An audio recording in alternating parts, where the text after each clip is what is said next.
There, I've hit live. It's going live. It's spinning. It says you're live. So I think we're probably live now. Oh. Maybe they can see us. Maybe they can hear us. I don't know. I Well, know I can hear us. I could hear us. I mean, you said hopefully they can see but I'd like both personally, if they can see and hear us. Oh, wow. I might be asking too That, much, but that could be too much of a good thing, so we're either a podcast or a mime show.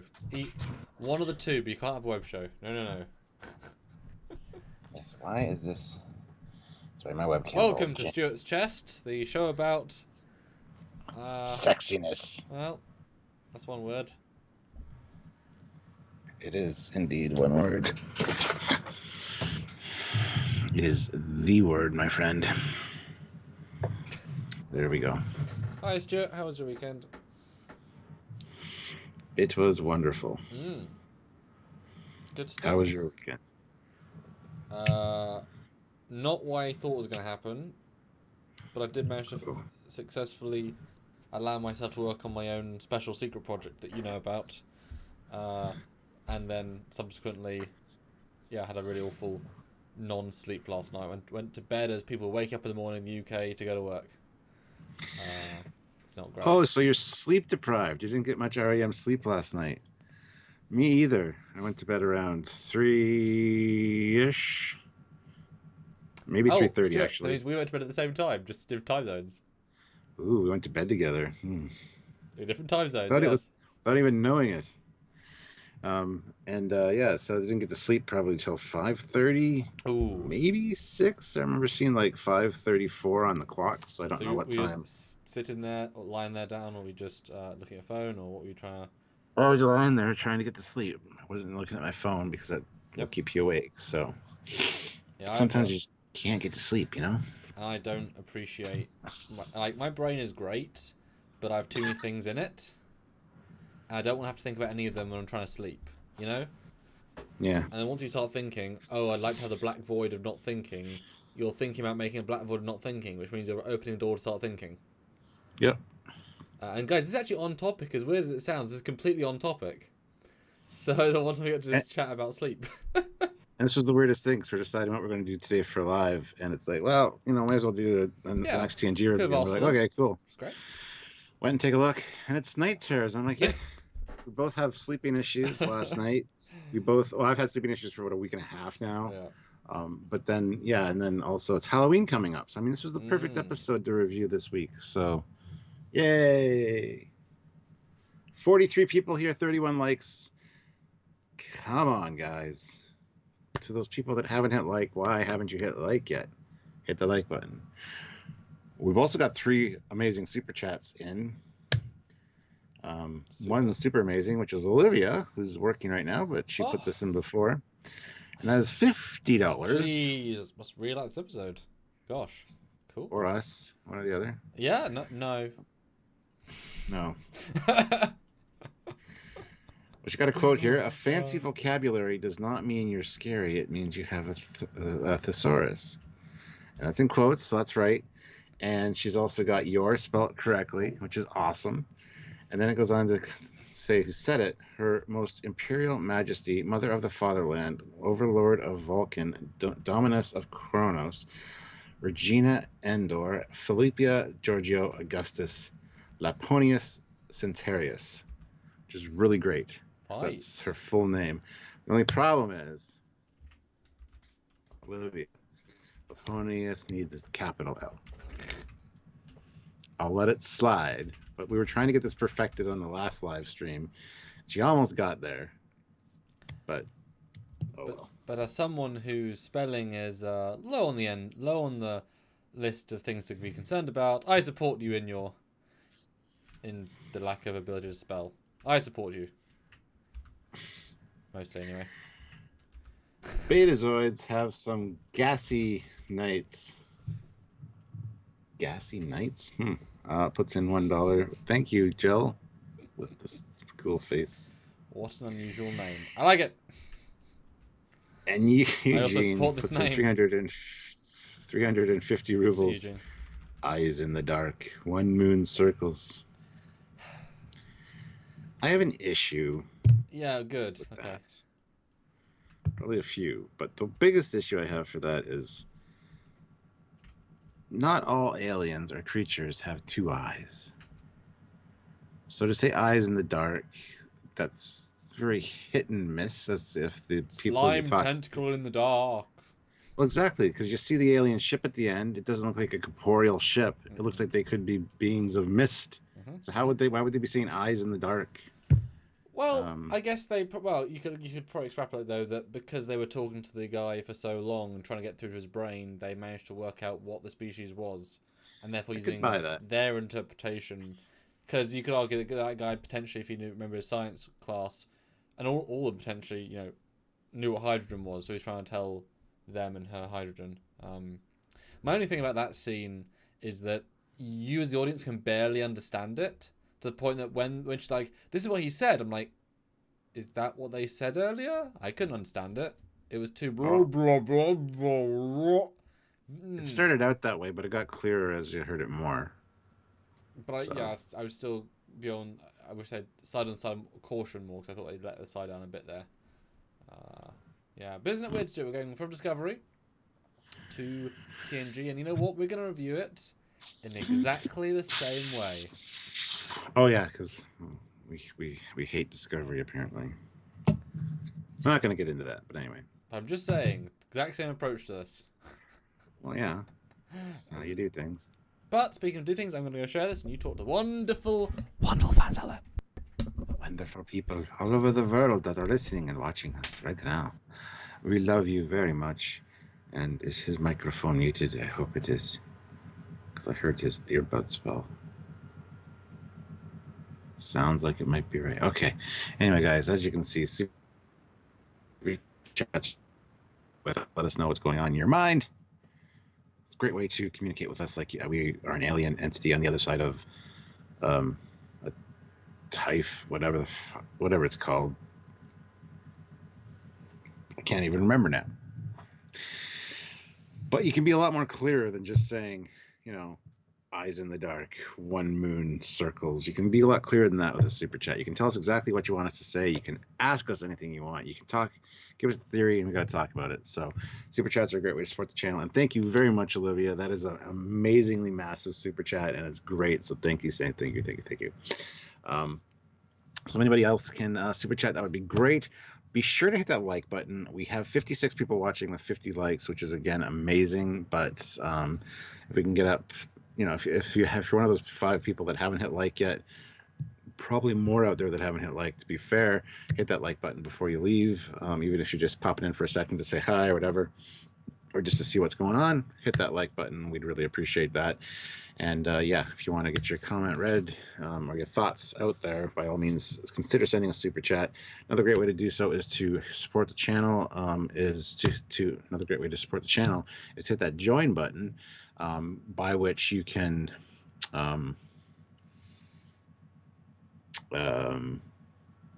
join the channel and then get your name highlighted, basically, and you got a badge beside your name, so you're more likely to read out your comments because we know you're a supporter of the channel. You know what, Samuel, are you back yet? Yes, it looks like you are. I just realized, despite the fact that we're both tired, yes, our hair looks too fucking good. Oh. There we go. What better way to get across the point that you don't know how to use your hair products? That you're tired, than by not using hair products. Yeah, and I always notice when they want to make Patrick Stewart look worse, they always add makeup into the wrinkles of his face. Yes. To contour it all, so he suddenly looks a lot older, just pops more. It's small, subtle stuff, but it is oddly effective. But yeah. And Olivia Julius puts in $5. A fancy vocabulary does not mean you're scary. It means you have a thesaurus. Philippa Giorgio, Star Trek Discovery. Almost perfect. You forgot the second quotation, though. You started out with a quotation, but you didn't end your quote. Unless she's quoting, have a thesaurus. Philippa Giorgio, Star Trek Discovery. Mic drop. But there's still no end quote on that, even. Oh, no, because the next super chat is going to be the end of the quote, you see. Oh, it's still an open-ended quote. Still an open-ended quote. Gotcha. Only something you like to listen. See, I'm helping her out. Warrender Technical Solutions, which I assume would be Ian, our moderator. Thank you. Puts in £2. 50 likes. Keep them coming. Yes. Oh, sorry, James. Try closing Chrome and jump back in. But guys, hopefully we're gonna get 100 people, 100 likes minimum. We're doing well. That's super chat. Thanks to Olivia. But keep on coming. We'd love to know what you think and whatnot. But Stuart, then, in your deprived of state of normality, what do you think of this episode then? And when was the last time you saw it? Was this sort of a fresh viewing, or had it been a while, or? It's been quite a while, actually. And my hair is going to get worse and worse the longer this episode goes. Sounds good. It's been quite a while since I've seen this one, and I had forgotten a lot about it, to be honest. I just remember that stupid her flying through the green thing, and the one moon circles is pretty much all I remember. And hydrogen is the answer.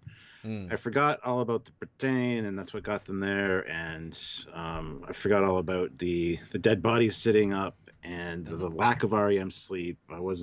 I'd forgotten that was a thing, and that basically Data's the only one that's still around at the end. It does happen quite a bit when you sort of watch TNG. He's often the get out of jail free card. Yeah. Stuart, is he an android Sue? He is. Okay. He's an android Soong. A Soong android. That's actually pretty good. It is, I know. Damn, wow. Right? Damn. Anyway, yeah, so this one is an interesting one. It's actually better than I remember. Whenever I think of this one, I always think it's kind of lame. It's another, somebody's messing with Troy's mind episode. Who gives a shit?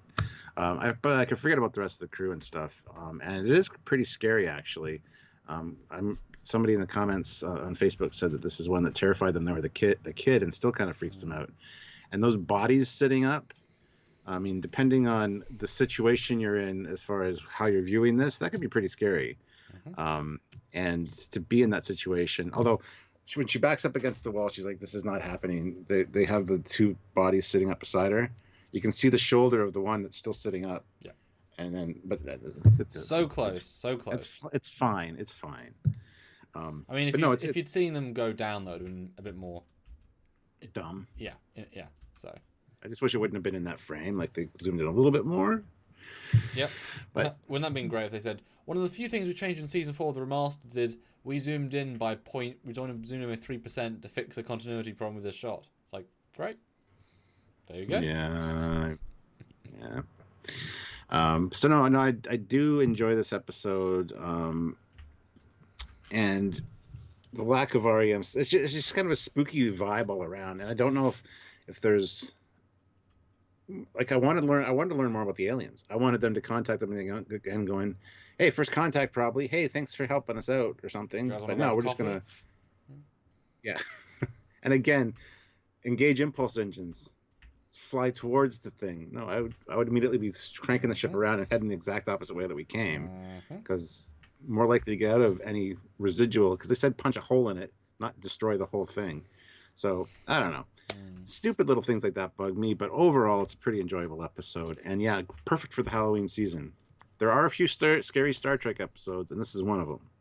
So I would say definitely more creepy than scary. Creepy, yeah, perfect. Yeah, but yes, exactly. In that realm. So I'm not sure if they necessarily were trying to as much as just create an ambiance, because it does go through a gambit of emotions. It's quite a varied one. Yeah. Fleet Pass Swiftback throws in $2. At least your hair doesn't look like mine, gents, because you don't have any. And James McGill puts in $2. What alternative ship would you choose over Miranda for this episode? An Excelsior class would be cool. Ooh, a lot more dead bodies though. Yeah, I was gonna say the Janolan, because then 34 would make sense. A Sydney class. Yeah, absolutely. Doesn't exist yet, but would make more sense. But also, we'll get into that because it's one of the first scenes, for sure. So yeah, good stuff. So, what did you think of it? Do you remember? Did you remember it, or was this one that? I mean, you told me Night Terrors. I wouldn't have remembered which one it was. I had to watch the on the Blu-ray the trailer. And it's like, okay, that one. Like I remember the sheet, I remember the Troy, but nothing about the story specifically. Beyond, it's one of those things where it's in my brain, but it never stood out specifically. But I've only watched it once when I was like 7, and I didn't get it, and once when I was 13 in the background on VHS, and I wasn't really watching it. I think it's one of those ones that sort of fell through the cracks. So I never really focused on it as an episode. Whenever I hear the title Night Terrors, I automatically jump to the one where Riker and everybody else Kidnapped. is getting abducted Yep. at night. 100%. Me too. I think that's Whispers, actually. That's why I asked that question on the question of Trek, because I'm like, maybe other people were confused by that. Nope. But 100%. it took me forever to realize that it's Schisms that's that Oh. episode. Night Terrors is linked to this episode, so. But this one, I think, is an interesting one. It feels longer than it is. It doesn't. I was watching it, and I'm not as awake as I could be today per se, but I was not. There was actually more in it than you think. It's definitely not a Troy's being abused one, even though it starts out you may think it may be. It's really, I mean, she's in it way less than she should be, given the potential context. It's actually a way more of an ensemble piece than you expect. Yeah. And they spend a lot of time sort of faffing in a good way, like this is the procedural nature of the crew, how they're dealing with it, lots of different reactions. It's weirdly full of little moments. And I think it would have been a much weaker episode if they hadn't have revealed, because when they talked about the in the vision thing, seeing two eyes, I thought it was just the pulsar was causing them to go kablooey. I thought that was it. I had no idea it was an alien ship. So when that reveal came about, I think that doubled down. I was like, oh, that's really interesting now. Okay, and then they got to work with it. That, I think, gave it that really nice. I often say it's missing one thing to bring it over the edge. Missing something. That was what was like, oh, okay, that's a really nice little twist, nice reveal. That said, in watching it a minute ago, they completely forget about the Miranda class when they leave. As in, like, it's not in the CGI. It's not in the shot even though it should be. They don't mention it. They don't destroy it. They do nothing with it. That's the thing. I thought when they were talking about creating an explosion to punch a hole in this thing, I thought they were going to try the deflector. That fails, so they blow up the Brittain. Yep. That also fails. Yep. I completely, because it's just forgotten after that point, and it should be in the last shot. Put a warning buoy or something, or tow it now that the thing's done. Lock your tractor beam on. Yeah, but it's a weird omission. They just didn't bother, or they forgot. So it kind of, once you realize that, it kind of like sours it like a smidge at the end. And yeah, but that said though, I guess it's kind of good they didn't go for the conceit of the warp core explosion. That's the obvious thing. I was thinking that for a good 25 minutes of it. Oh, we need a powerful explosion. We haven't got stuff on board. Thank goodness there's a functioning ship literally next door. Oh, we didn't do it. Oh. Okay then. Fuck me then. So that was actually, in a sense, it was expectation subverted. I'm not sure if they necessarily thought like that was a deliberate "we'll trick you," because they keep jumping from thing to thing as the thing evolves. So yeah, I'm not sure. I don't know if that was linked to the fact that the engines weren't working. They did mention that magnetic containment on the Brittain was still causing an antimatter explosion with the Brittain because the engines aren't operating properly or something. Yeah, it is weird. They don't, like, it's not working. Why? We don't know. Moving on. Yeah, and even the captain's log on the Brittains, the first officer got down to the engines and sabotaged the engines. Like, she actually believed that he was responsible for making the engines not work. Mm-hmm. And then all of a sudden the Enterprise just conks out for no reason. So, yeah. I mean, you got to take that captain's log with a massive grain of salt, because they're all seeing things. Yeah. The other thing, there's a line of dialogue that says there was no sleep disturbances reported on the Brittain. No nightmares. Well, it says no nightmares. Sorry, I'm back. There's no nightmares, but a lack of. No, she said sleep disturbances. Yes.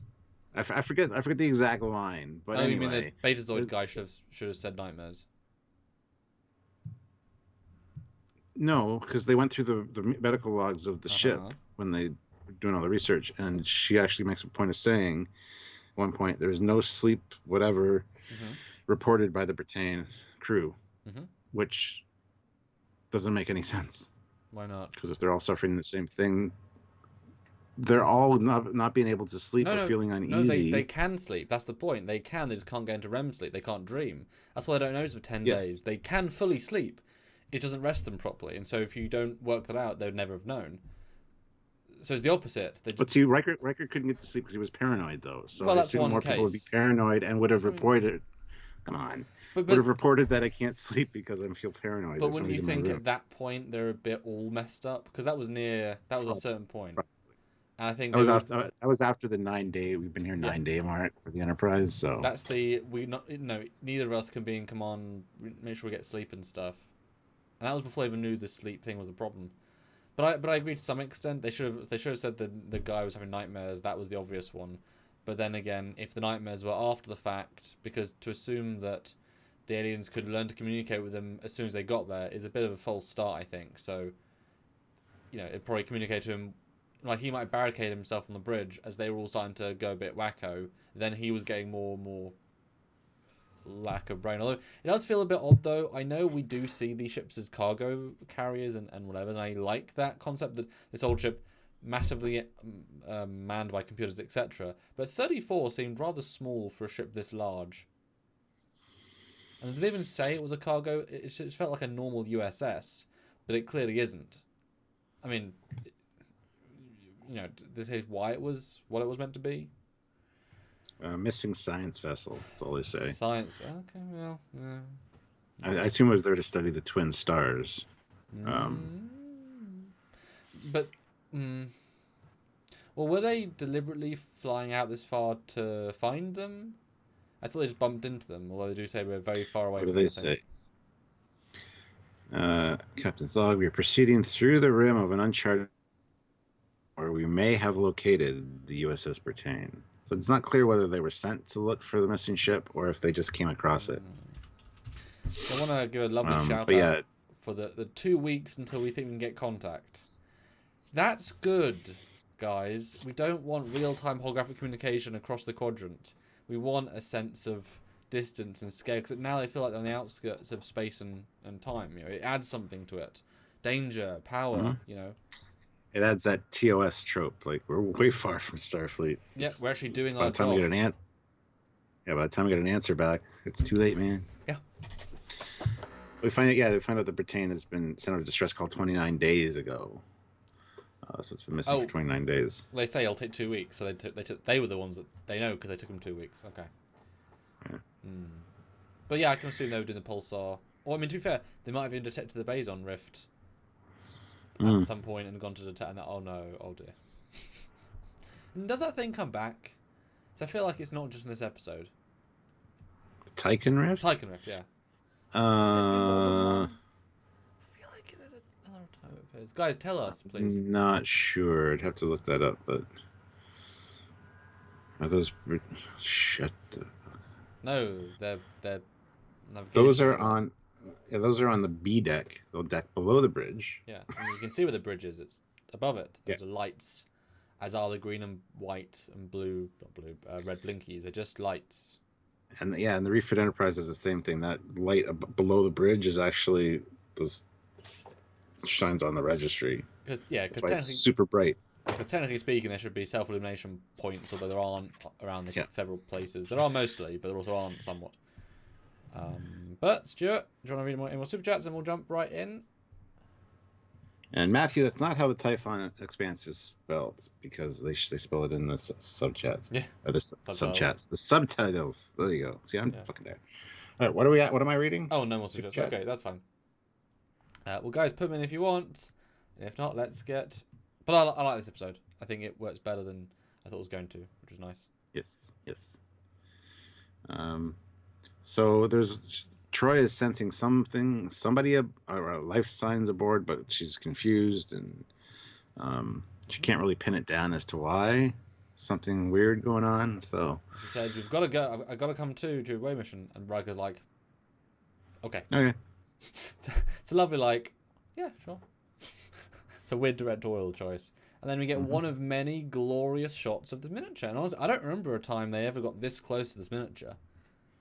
That might just be me, but I mean, this is, especially in HD, it's excruciatingly close. And Stuart, except one small thing, it holds up.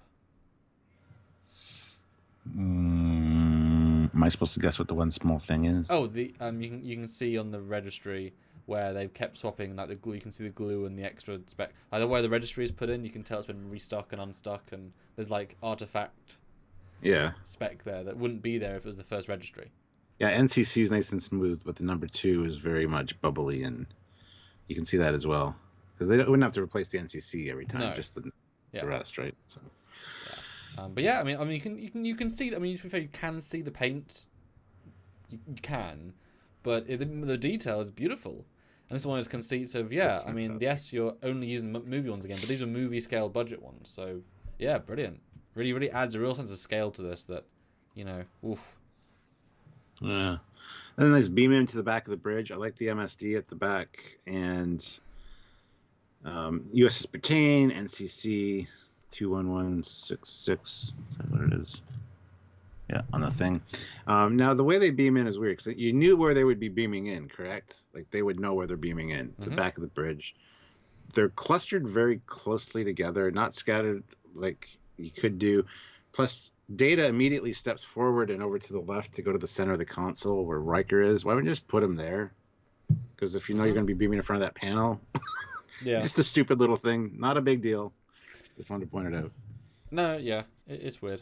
And this whole set is a really confusing one. I was not. Ugh. I was convinced it wasn't a bridge until they said it was a bridge, and it's like, this is a bridge.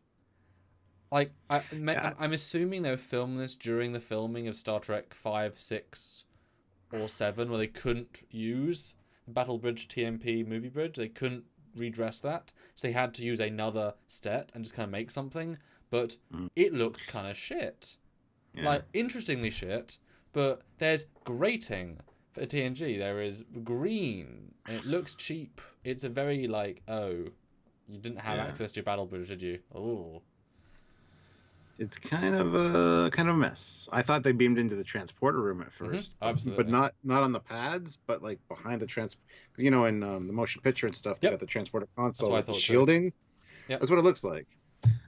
But yeah, we see another shot of another shot or two of the bridge from different angles later, and it's very much a weird setup. But I have no problem with that because it's probably been refitted and retrofitted how many times because it's an old Miranda.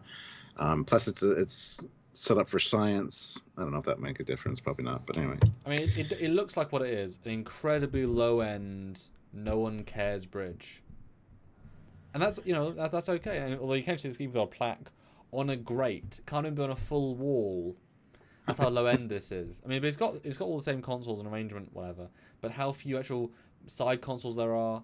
So it's kind of effective though. This is a very old ship with a very small crew, almost all computerized. Of course, but at the same time, it looks like crap. But it also why green? I guess it's more interesting than grey, silver, but If you want to get technical, yeah. McCoy had a mint green tunic or underneath his monster maroon for medical, which is science. Maybe. Yeah. It was a very slight green color. Jeff Jacobs up with the $1 with a cool face. Thank you, Jeff. Thank you. What's doubly interesting though is that you have several officers in uniform, but also the one lady in sort of civilian science costume thing. Yeah. So it's definitely a slightly mixed bag. But yeah, definitely a low-end ship, and we rarely see these. But it's not much of a problem with that if they're there specifically for a science mission. So they even say that the Betazoid guy is a science specialist. So yeah, I don't have a problem so much as it stands out like a sore thumb, and therefore interesting. I don't have no memory of this bridge. It's like when the USS whatever Challenger, I believe, comes in DS9 and they're with the runabouts, and you keep cutting to their bridge via the view screen, and it's like, yeah, that's not the Enterprise D bridge because they've destroyed it at this point. So this is non-set of crap because all they've got is a little, you know what I mean? They're deliberately not showing as much as they can because you know exactly it should be Galaxy class bridge, but whereas if they'd actually had the bridge, it would have done these great shots on the bridge. So it stands out more because it's like what? Well, even with Data commanding the Norway class. The Nebula class. Sorry, that's what I meant. Yeah. That was a totally different bridge set too. Area 51, $2. Green equals eerie. Yeah. Oh, it's a lower deck ship that's meant to look shitty. Yeah. Yeah, exactly. But they find several people dead and graphically dead. One person, his face was like melted because they set the phaser to 7. Although they're all sitting down neatly in their chairs, so I'm wondering why, like, How did they all die the way this way? Yeah, there should have been like a few on the floor, like strangling each other Like or the something. Defiant. Yeah. That could be a nice reference. They walk in, they see the captain with the guy's neck. But they easily walk into a non-secure door. So this guy was chosen not to be murdered. And he's a Bateshead in catatonic state. He's just the last survivor. That's all. Okay, I guess there is a lack of context of catatonic. How long was he there? When Yeah. Yeah, I guess. So I guess that's the closet. There's a closet off the bridge. It's probably like the captain's ready room, just the first little bit of it. But yeah. Yeah. But yeah, I think he's a Betazoid, Uh-huh. Betazed, whatever you want to call them. And yeah. But everyone's dead, Jim. All Oh, yes, 34. absolutely. He's in a catatonic. It is not good. So yeah, then it starts out with we've almost completed the autopsies. We're trying to get everything, together. People were found dead all over the ship. Most were found in rooms, barricaded with weapons piled around them, like they were scared of something. And yeah, lots of hand-to-hand combat going on as well. So. Would have been kind of a funny shot though to walk into one of those rooms with like 19 phasers, just like because weapons, it's just phasers. Like, there's one sort of weapon you have pretty much the entire ship. Yeah.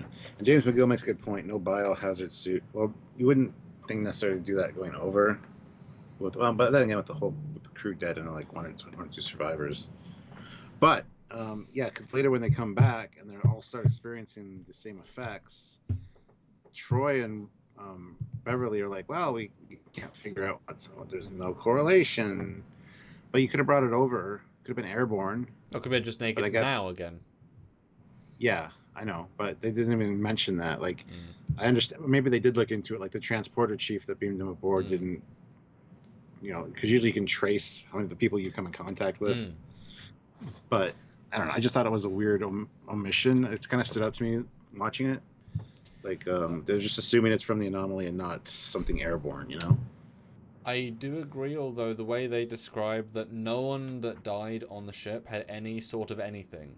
Like, absurdly clean. There was nothing caused anything. On any spectrum. No trace at all. So therefore, something outside of that killed them. I felt they took that out of the equation pretty quickly, and you're right, because of how everyone just catches it at the Enterprise completely randomly, that would be odd. So I think they kind of... They rule it out relatively quickly, but yeah, they don't directly say it's definitely a ship. Yeah. We find out this guy's a Betazed named Andrus Hagen, and he is a scientific advisor. And he's pretty much been in a profound catatonic state. Yeah. And he is has one of the easiest jobs in this episode. He just has to look a bit for the entire episode. He doesn't say a damn word on set. At least not, exactly. Troy can read a few things from him, a few disconnected phrases and stuff, and feels the terror in him, but can't really get through to him. So, yeah, and the communication between the two, I think, is kind of an interesting take on things, especially later where they're sitting there and they're talking via telepathy or whatever, and Beverly's just at the other table, like trying to figure stuff out with one of the nurses. It's like, yeah, you're the perfect person to have in sickbay because you're not talking and bothering me. This is good. Oh, Deanna, you're here. Yeah. Although it's the fact that Deanna only does this all episode is like, is this the only thing you're worried about? It's like I know that there's not necessarily anything more to do, but it feels like you could do anything else. Yeah. Not sure what, but I don't know. Then we get another fantastic close-up of the model. You can even see the phaser ball turrets. And there you go. There's the lights underneath the bridge dome there as well. Is that a screw hole under the Where? lights? Those three lights? No, I don't think so. I'd have to look at my 350 refit model, but I'm sure there's a detail like that on there. So. And then we get another really great view of the bridge, and this one's even more odd. So we get the plaque on the grating, which is an odd choice. You do see a view screen, and it looks more like a window, this one. Just the way it is. Yeah. And it's a turbo lift. Yeah, but is that the turbo lift or a hallway or something? Because that's where the guy was found. Yeah. Must be a hallway. I mean, Looks like a turbo lift. I mean, it's a smaller bridge than the TMP bridge. Feels like anyway.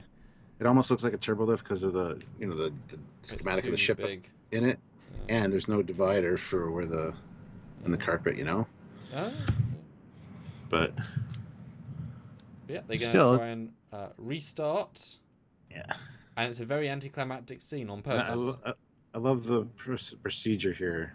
So they're going to try to fly it under its own power. They open the injectors, all that. And they say everything is fine.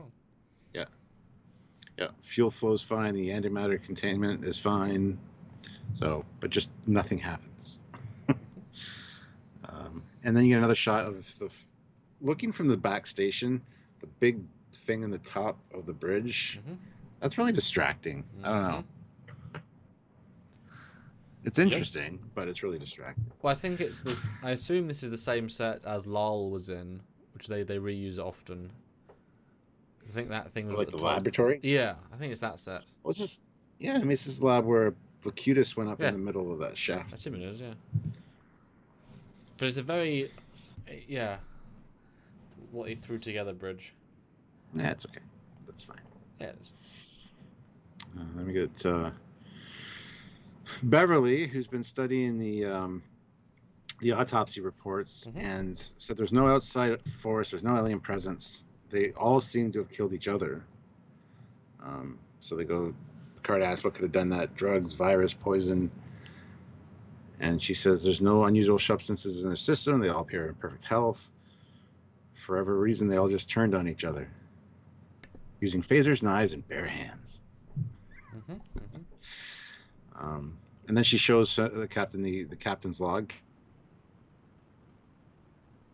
She's like ripping her hair out, like just like I've been doing, like.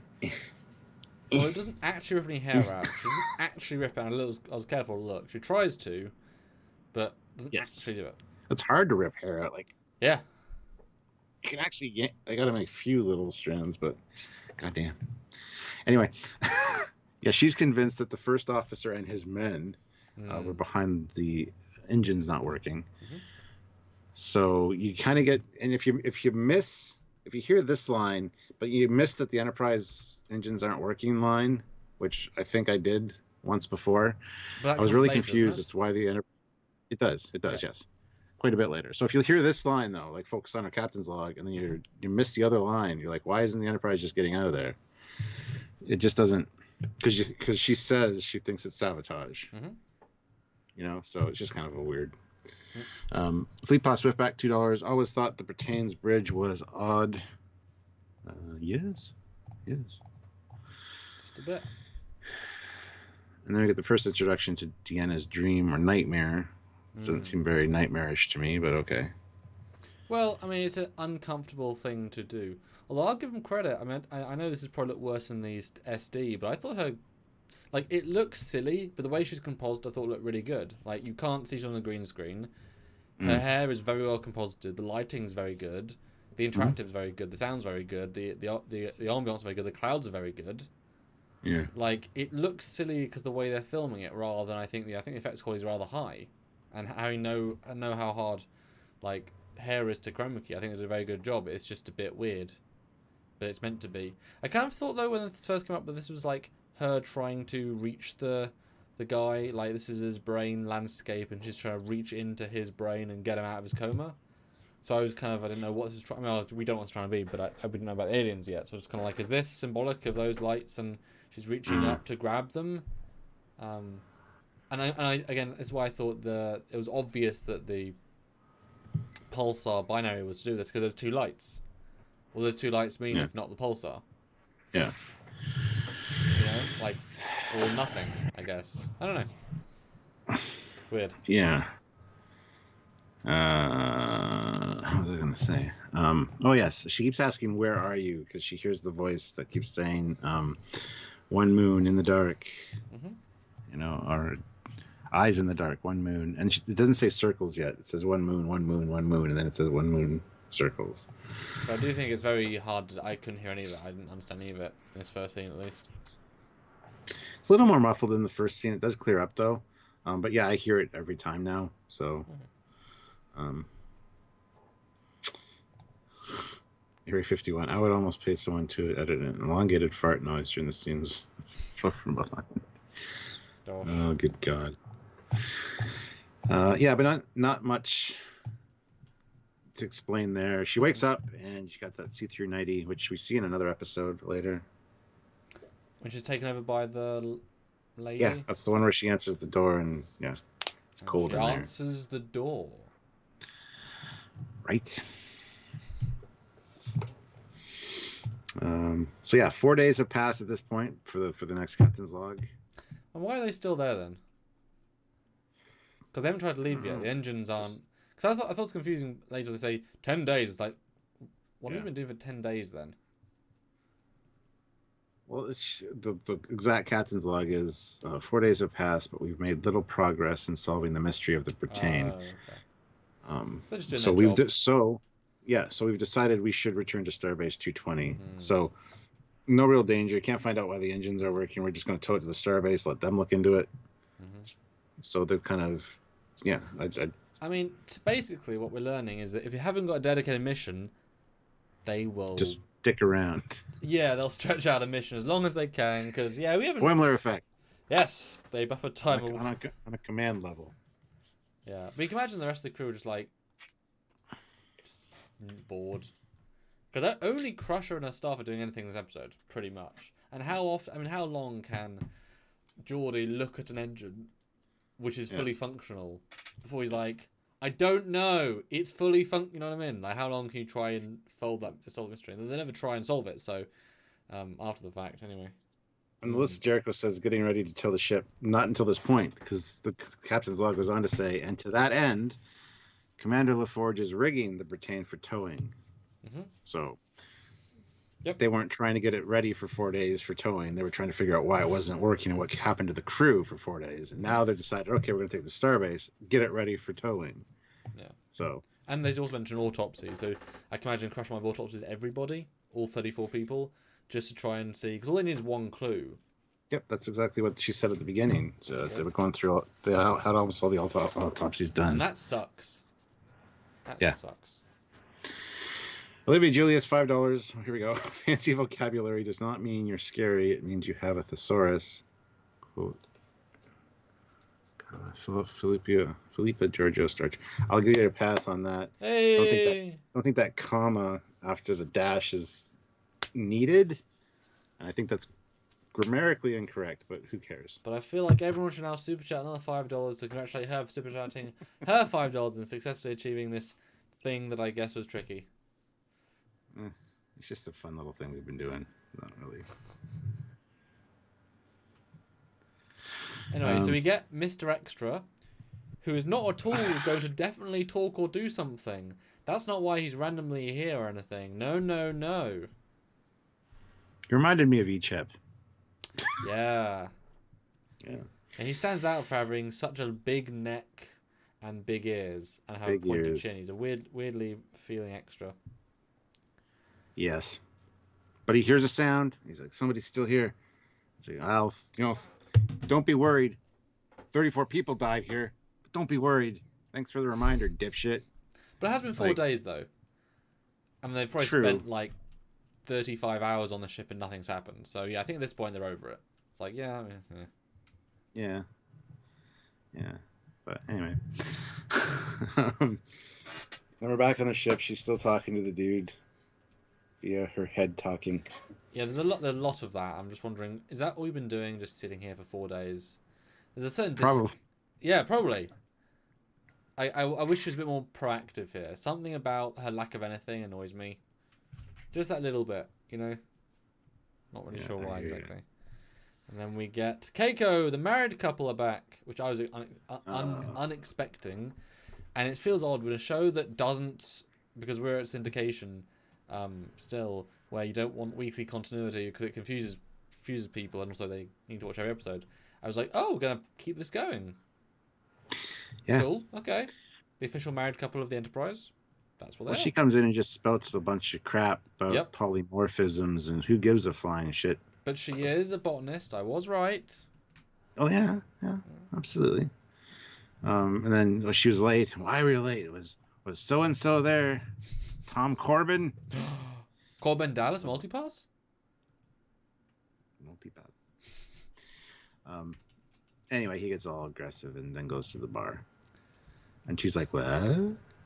She seems pretty happy for not having REM sleep for 4 or 5 days. I guess some people, it affects them differently. Yeah, I mean, they do kind of say that everyone is different. But that is true. I think he's one of the first outliers. The way he's Irish and grumpy like me. Sure. But I appreciate it was a like, even she's like, oh, you're joking, you're not really. I can't tell your eyes are that serious because they look at hubby. So I appreciate there's a certain sense of, oh, okay, they're a good couple here. And they walk into the bar. Now, I'm pretty sure we've seen this guy before. This friend chap. Because I recognise his face. It can't be from this episode if I don't remember this episode enough. Guys, was this guy in more episodes? Tell me, please. Or I could just look it up. And he says, don't usually see you in here at this hour. Are you getting a coffee? So this must be like early morning. I think it's 8 a.m. if anything. But then the next line kind of negates that. You're not out of the honeymoon phase yet. What's wrong?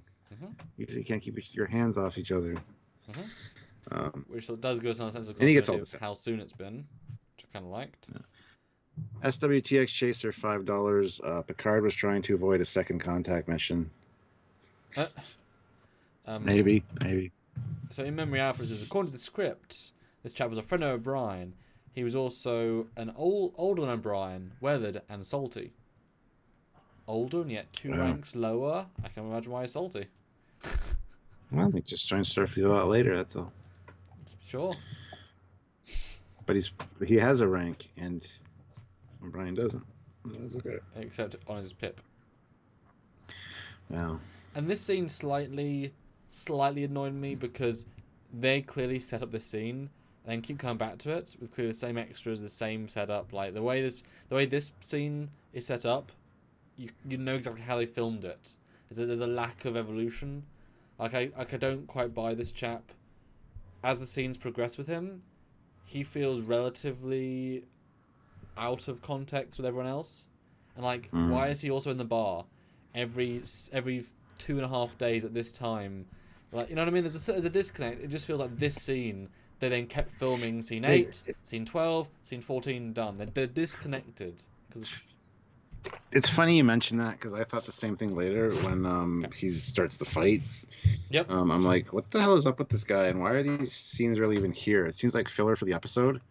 Like, yeah, we have the plot of why everybody's messed up, but we need filler, so let's cause this guy that's causing issues and having everybody around. Yeah, I agree. You hear this stupid shit in the background. No, actually, I agree, actually. That makes sense. Yeah, so it just feels like a bunch of filler to me. Which is sad, because they already had a really potentially important Worf scene, which does kind of, for me, fizzle out. It would have been interesting if you give Michael Dorn, he's the one that feels... Because he's also bloody Klingon. I do really dislike the fact that they barely address other races dealing with this virus, or this thing I'll talk about now, I guess. He's a Klingon. Full Klingon. Everything about his organs are different. He has 2 bloody hearts. He would not be affected this in the same way, and yet it's completely addressed. It completely assumes that everyone on the ship is the same. What about the Bolians? What about the Andorians? What about the Tellarites? What about the Vulcans? Worf was weird enough that it could have been different for him because he said he felt fear. That's all he felt. He wasn't grumpy per se. He did miss the briefing almost. He said something came up, but he's also had a security, so he could have been dealing with somebody, a fight. See, it's weird, isn't it? There's a lack of... It is weird, and I thought the same thing about all the other... Because they talk about humans and REM sleep, but on the same note, this is the Enterprise. How many other species are aboard?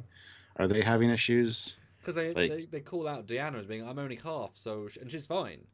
So I really wish... it would have been perfect if it hadn't just been Data. If at the end, there was a crew of all the aliens, of a Vulcan and tactical...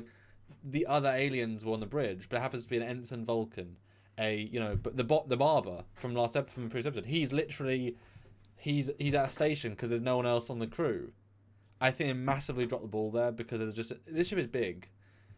I can buy all 34 people apart from the one guy who's the Beta Z. We're all human on the cargo ship. Fine, sure, not here. you know, either it affects everyone or not everyone. I don't think Vulcans sleep the same as humans. No offense to either one of us. Just saying, especially Klingons. So, Yeah. So that's why I said that's why I was to go back to that. That's why if you'd had Worf as the subplot rather than O'Brien, so we see how it affects Worf differently as he goes through and he's dealing with people, and then like he lose all his mojo scene by scene. Like he's in a fight, like he's like I said, braced for a fight, but he can't. All his strength is gone. For some reason, lack of sleep affects all his strength, so he becomes a weakling, and then you know what I mean? Or then we see maybe do a.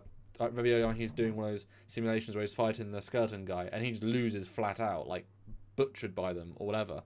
Or like he fights one of the security chiefs who's like a 4 foot tall woman who's like an ensign, and she beats him.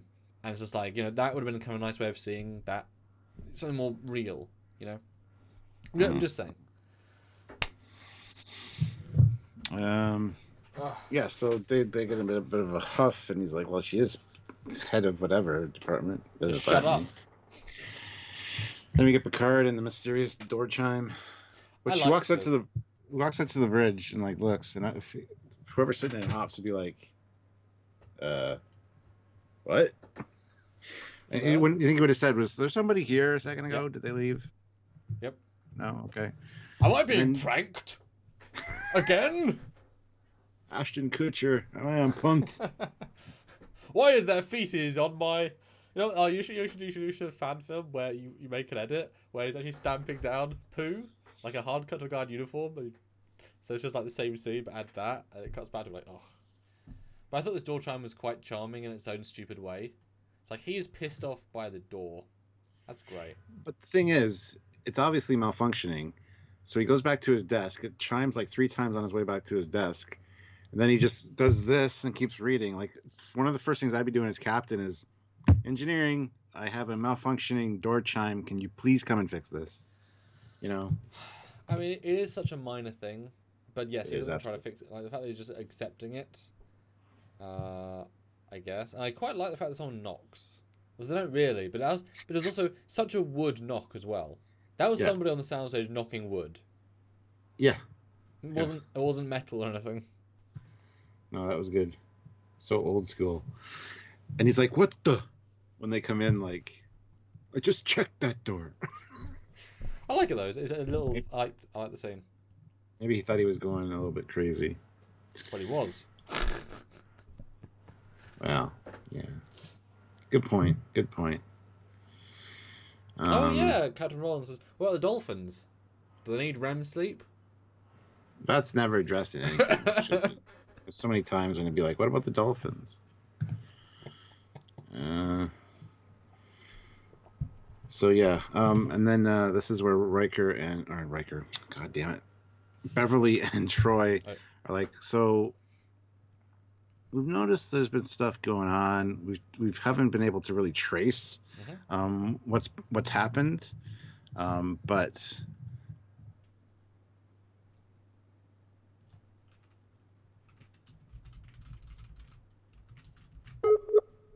oh dear. Alright guys, we're back in a second. What is this scene? I don't remember what they say, I'll be honest. It's just, are we streaming still? Yeah, still fine here. How is we all doing then? Wait for shit to come back. I think the set door's been over wood anyway. Yes, it is. Absolutely. You guys having a nice evening? We've got a... If you enjoyed the last couple of videos we did on Discovery Season 3, just to pimp those out, we released, as we always do while in the review season, we released on Saturday a look at the Space Relay Station, which was a rather good design. On Sunday, the 3188 Disruptor Blaster Beam Weapon Analysis. I did some clever stuff to make that more clear. And today we discuss is the Discovery massively damaged after her crash, which is now a point that we had concerns about in this episode and that episode. And tomorrow we're looking at about the crew. So do join in for that. Check that out. Like if you like it, share if you share it. No, like if you share it, and whatnot. Let's see if Stuart.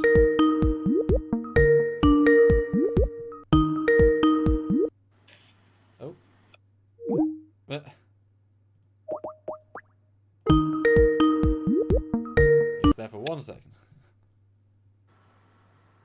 Oh, you're on your phone, aren't you? My computer died. It's restarting. Oh no. Just shut the hell off. Right. Well, we'll do this then. So Stuart's face is back and he looks great. So this scene with the girls, what happens in the scene with the girls, Stuart? I don't know. I'm waiting for my notes to come back up. This is where they ask him if he's slept and had any dreams lately. Yes, no, it is. it's later. Oh, is it? Yeah. I don't remember the scene either, but, it's a very slow progression of things. But the next scene, though, we get... Computer's up. Let me call you back. Okay, in the next scene, we get the person who's in con. She can't remember how to work the console. And they get replaced with a chap that I've met. This chap actually appeared in the original series as one of the children on that planet where they're also diseased and was a Teenage Mutant Ninja Turtle. So, yeah, he comes in for 2 lines or 3 lines. And they try and escape, but guess what? They can't go anywhere. Same things with the other ship. Does not work. Not so good. Oh. And that really starts the problems. And then they work out it is indeed the Rift with a rather cool graphic. They give us a nice explanative thing about what, how, and who. I guess they represent the 2 ships. I guess that one's closer. So it's an anomaly that is a rare one, and it sucks the power. Or it as soon as you use power, it draws it out and absorbs it, and so you can't really utilize it. And not going to be good. Not going to be good at all. Now, how they escaped, as they obviously.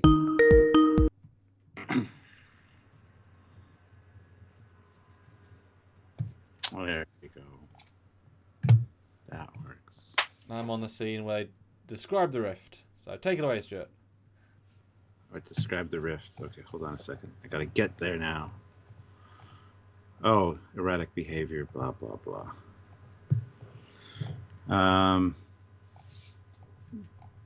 Hold on. Sorry, describe the Rift. Are we in the conference room? Yes. Briefing room? Yep. Okay. We already did the warp engine malfunction. Yep. Okay. Fine. All right, so yes, we find out that become trapped in a massive rupture in space, which all energy absorbs. That's why the engines aren't working. And it's called the Tyken's Rift. Tyken apostrophe S Rift. And it's named after an alien captain, a Malthusian captain, first encountered it. And he used a massive explosion to get out of it, punch a hole in it to be able to escape.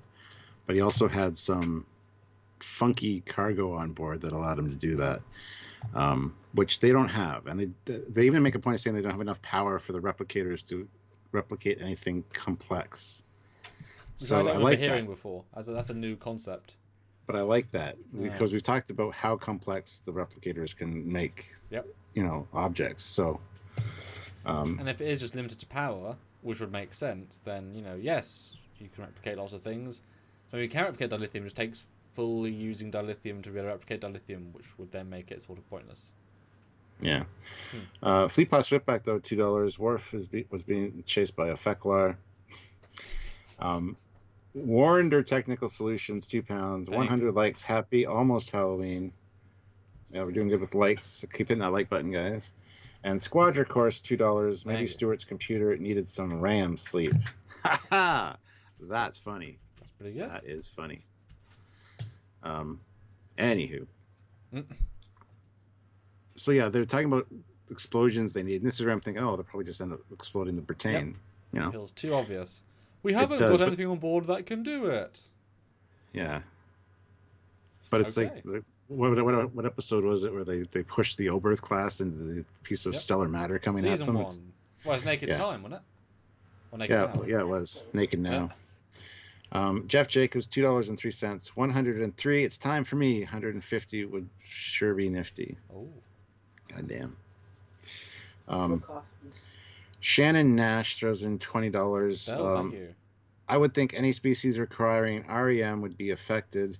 In reality, all mammals on Earth require REM. You can assume that for extraterrestrial mammalian species, at least, and different species will react differently. Yes, but they make the point of saying that the betazoids REM is on a different frequency, Yep. and they assume that that's why the aliens are projecting this frequency, which is nullifying everybody's REM sleep, but it's on the frequency that she can pick up on. Well, and the fact that everybody is affected differently, yes, if let's take for granted that every race needs REM sleep on the Enterprise, fine, but the amount of sleep each race needs will be different. So Kalnareem. Boom. Maybe somebody needs, like Vulcans just might have to meditate. Well done. So I think it would have been nice if we'd had a note where Picard's saying, over half the crew are incapable, but some of the alien races aboard, some non-human races aboard are much more able to deal with it. So we see the bridge crew be swapped out with aliens. Would have been cool. But a great to see an Andorian in uniform, etc. Because this is a bottle show. They could have thrown some money at that. Yeah. Kevin Scott, 76, $2. Thank Y'all you. are going to do my best acting captain idea. Yeah, he messaged me saying we should do an episode talking about the best instances of an acting captain, like when Trip would take over, and Scotty, I know, saved their asses a few times. Well, I feel like I need to be given a list, though, because that would be a lot of research to go in and find them all. Exactly, that's the thing. Kevin, make an exorbitant list for every show, and then I'm way more likely to, because I'd rather, if that's a good question, but I don't want to not miss any, so I'd have the entire list. Yeah. And Olivia Julius, $5. A fancy vocabulary does not mean you're scary. It means you have a thesaurus. Philippia Giorgio. Perfect. But she's missing a space between the line and I was just going to say that. There's no space between the hyphen and the P. Doesn't look right. It doesn't, actually. So close. Anyway, yes, this is where Deanna says, has anybody been having instances of nightmares?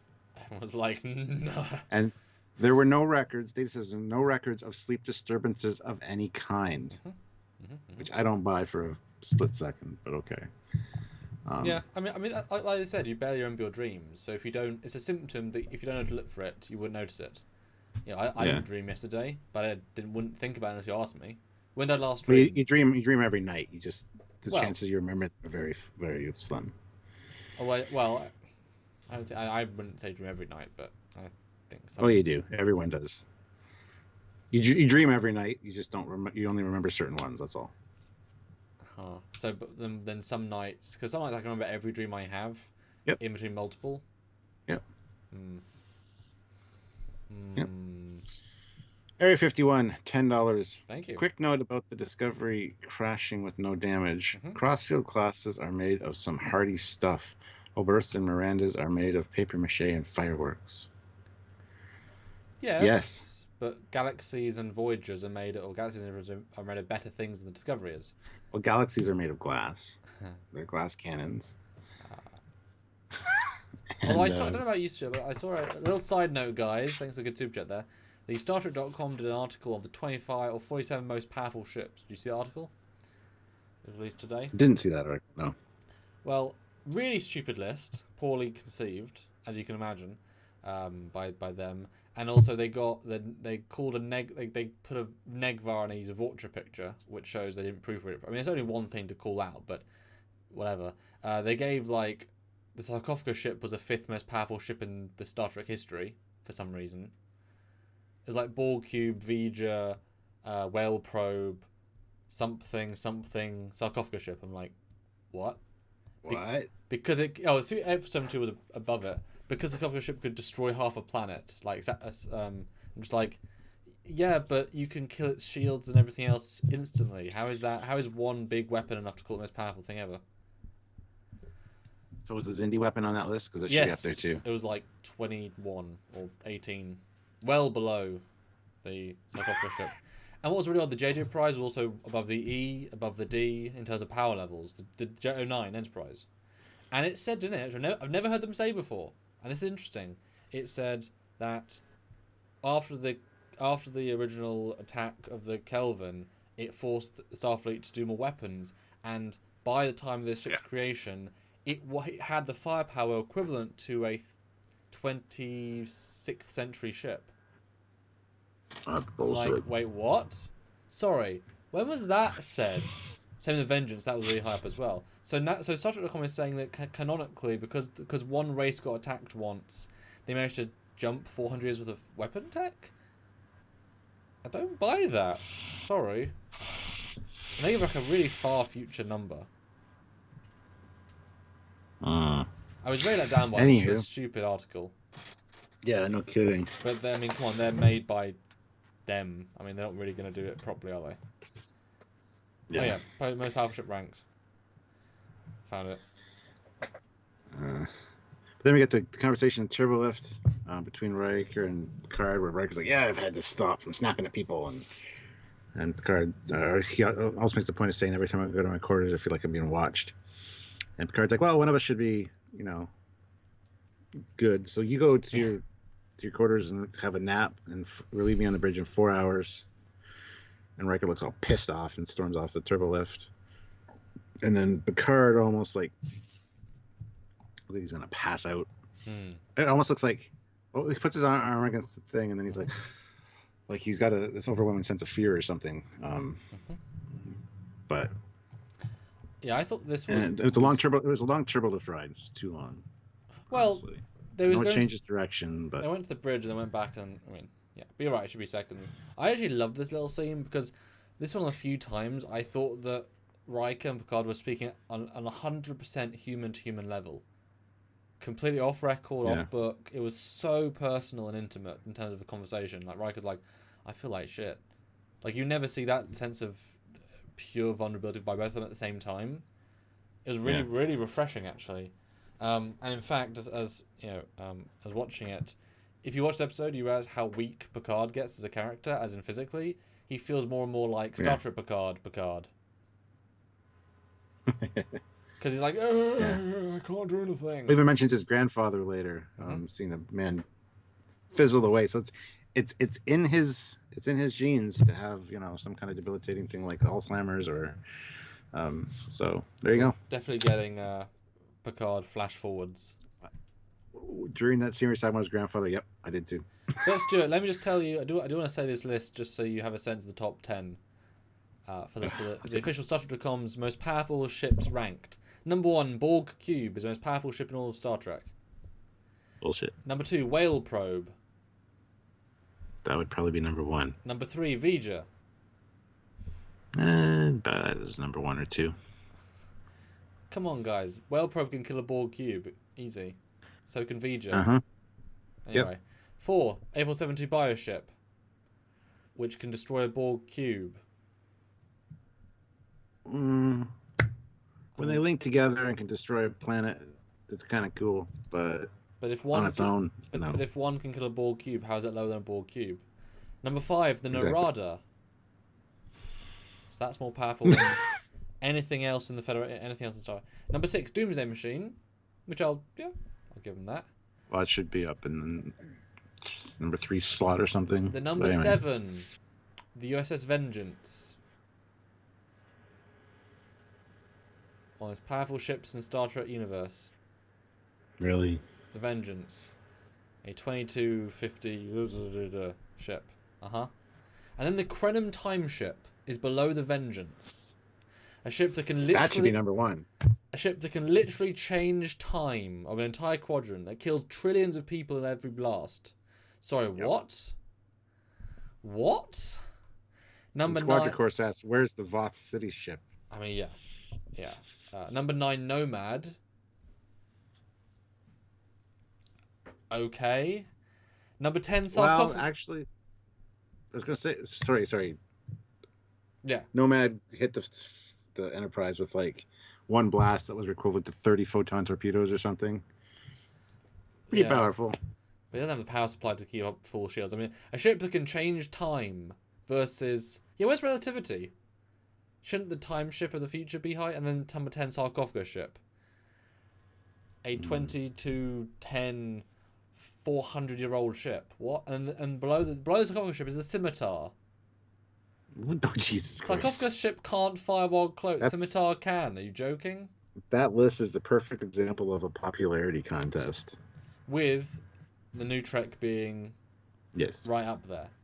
Yep. And then you get the Xindi weapon, then the Enterprise E, then Enterprise D, then the JJ Prize, then the Discovery for some reason, then Voyager, then a Negvar, then Enterprise A, then the TOS Connie, then a Dederadex, because a Connie's stronger than a Dederadex. Oh my god. Then the Excelsior, wait for this, Excelsior is 22, Enterprise B is 23, so an older ship is less powerful than a newer ship of the same fucking class. Oh, but Shinjo is more powerful than a Katinga, according to this. Oh, Deep Space Nine is 28. So a Vorcha is more powerful than Deep Space Nine, apparently, despite a DS9 destroying multiple Vorchas. The NX-01 is stronger than a Vulcan Suruk class. Sorry, what?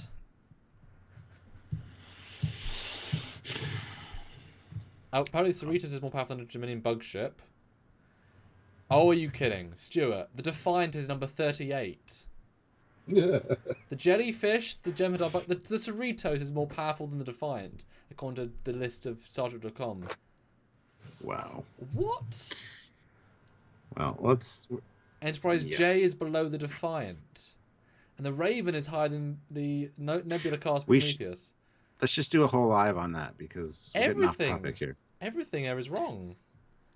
Olivia Julius, $5. A fancy vocabulary does not mean you're scary. It means you have a thesaurus. Filippo Giorgio. You still haven't removed that space between the dash and the P. Or you still haven't added that space, sorry, between the dash and the P. So that's still wrong, despite all the capitals in that. That's horrifying. It's a capital offense. It's a capital offense is what that is. Craig, S23, £2.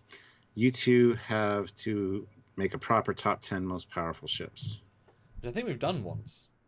We could just do a live talking about that, talking about their list, and then kind of doing our own. How would we redistribute that? Oh, I didn't read the thing about the actual JJ Prize, the thing I was pissed off about. I'll just read the verbatim, and I'll stop. In the Kelvin timeline, Starfleet has a rapidly developing military after receiving a devastating attack from the renegade Romulan Nero. This leaves the Constitution-class Enterprise as in 09 being almost twice the size of the prime timeline counterpart. It also means that weaponry installed rivals an armament from the 25th century in the prime reality. So that's weapons stronger than anything in all of Trek, because no one's to the 25th century yet. That's beyond Picard. Right. Fleet Pod Switchback, $5. Someone needs to have their head examined with this list, or have their heads removed from their rectum. What the fuck were they thinking? Shannon Nash, $10. Seriously, y'all need to do a rebuttal list. Yeah. And Matthew K, $5. This episode always freaked me out. I like it, but damn.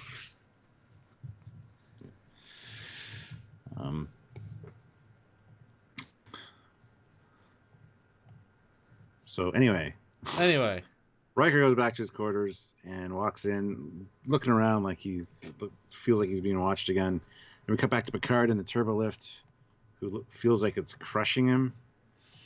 And what a way to show up on the bridge in front of all your crew. Look at me. Anyway, it's good. It's it is good. It is good. Again, very humanizing. Then he asks Data to join him in his ready room. Then they cut back to Riker, who hops into bed and has a slithery visitors.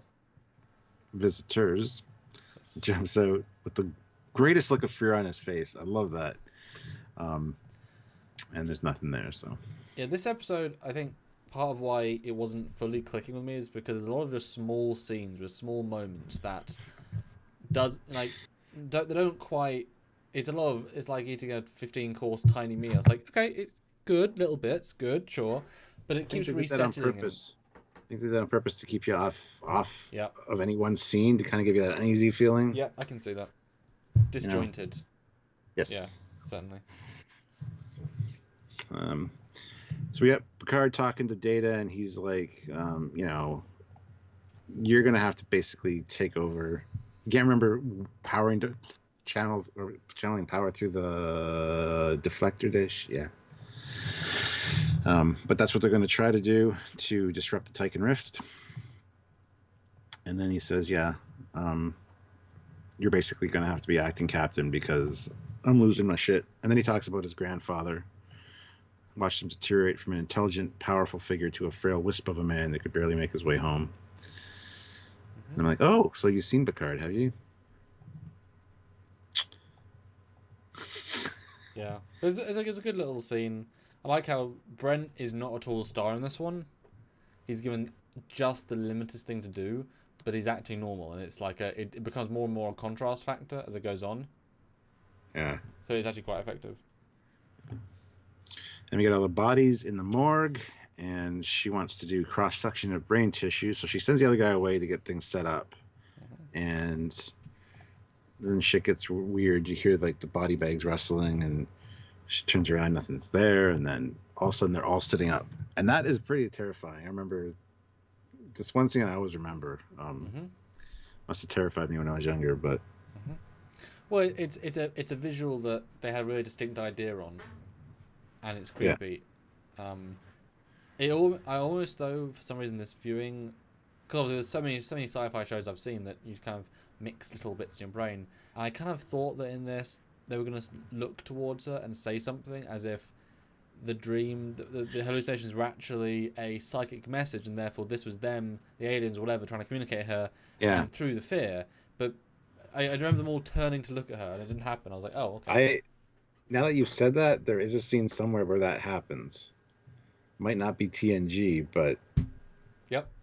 See? Is it Voyager? Maybe. Oh, now you got mute. Anyway. Yeah. Olivia Julius, $2. How was your chins? They gave me Chinese, and it was awesome. Oh, you had Chinese too? Last night, yeah. Oh, we had Chinese the weekend as well. Damn. Well, I was doing a live yesterday, and Jack O, one of them commented about Chinese food, and then I had Chinese food in my brain. So when I was done the live, we had to order Chinese food. Nice. So, good. Still leftovers too, which are the best. Well, that's what gave me an upset stomach for those many, many, many hours over the night. So they weren't the best for me last night. But then we get a slightly sad scene though with Picard and Beverly. I mean, they're all trying to work, which is admirable. Or you can imagine Picard's just sitting in his room, barely thinking. Beverly's doing really well though, considering, and Data has to kind of take charge and explain what's happening. But they're still a vaguely functional crew, and all I kept thinking is, these are the top people. If there's 1,000 people, how many of them are at their station, sort of working, sort of not? And even Data says we can remodulate the deflector. But if there's like 50 engineers needed for that, and they're all failing, could they even achieve that in time? I had the same thought, that they should have been a shipwide announcement by this point that we're shortening duty shifts or something to try to get more rest, or try to at least stay in your rooms. There's hallucinations are a possibility. If there should have been something, it's like they're just doing this and expecting the lesser trained, more whatever crew to just do their thing with over 1,000 people, plus even non-Starfleet people, kids, they're freaking the hell out. Teenagers, people that aren't trained to deal with this kind of thing. That's one thing that stood out to me as well, that there's a lot of shit going on in the ship probably. Basically, there is a real disconnect between the scale of what's implied here and actually showing it. Because it would have been, even more impactful to see one of the kids, be like, this really sucks, Or running through the hallway just screaming because it sees something behind him. Jaddock Productions, $5 Australian. Good morning, guys. So glad I didn't miss you. This episode was interesting, but not really one of my favorites. My personal favorite TNG is one with Lau. Oh. There you go. Very specific. With this scene, she's asking if you slept recently or remember your dreams. Sorry, do you remember your dreams? Bet you haven't. And so then she goes into the whole REM thing. And Data has to explain because she's kind of like pausing, and it's getting frustrated, so he explains anyway. It's really well acted, though. I think the whole cast do well. Episode.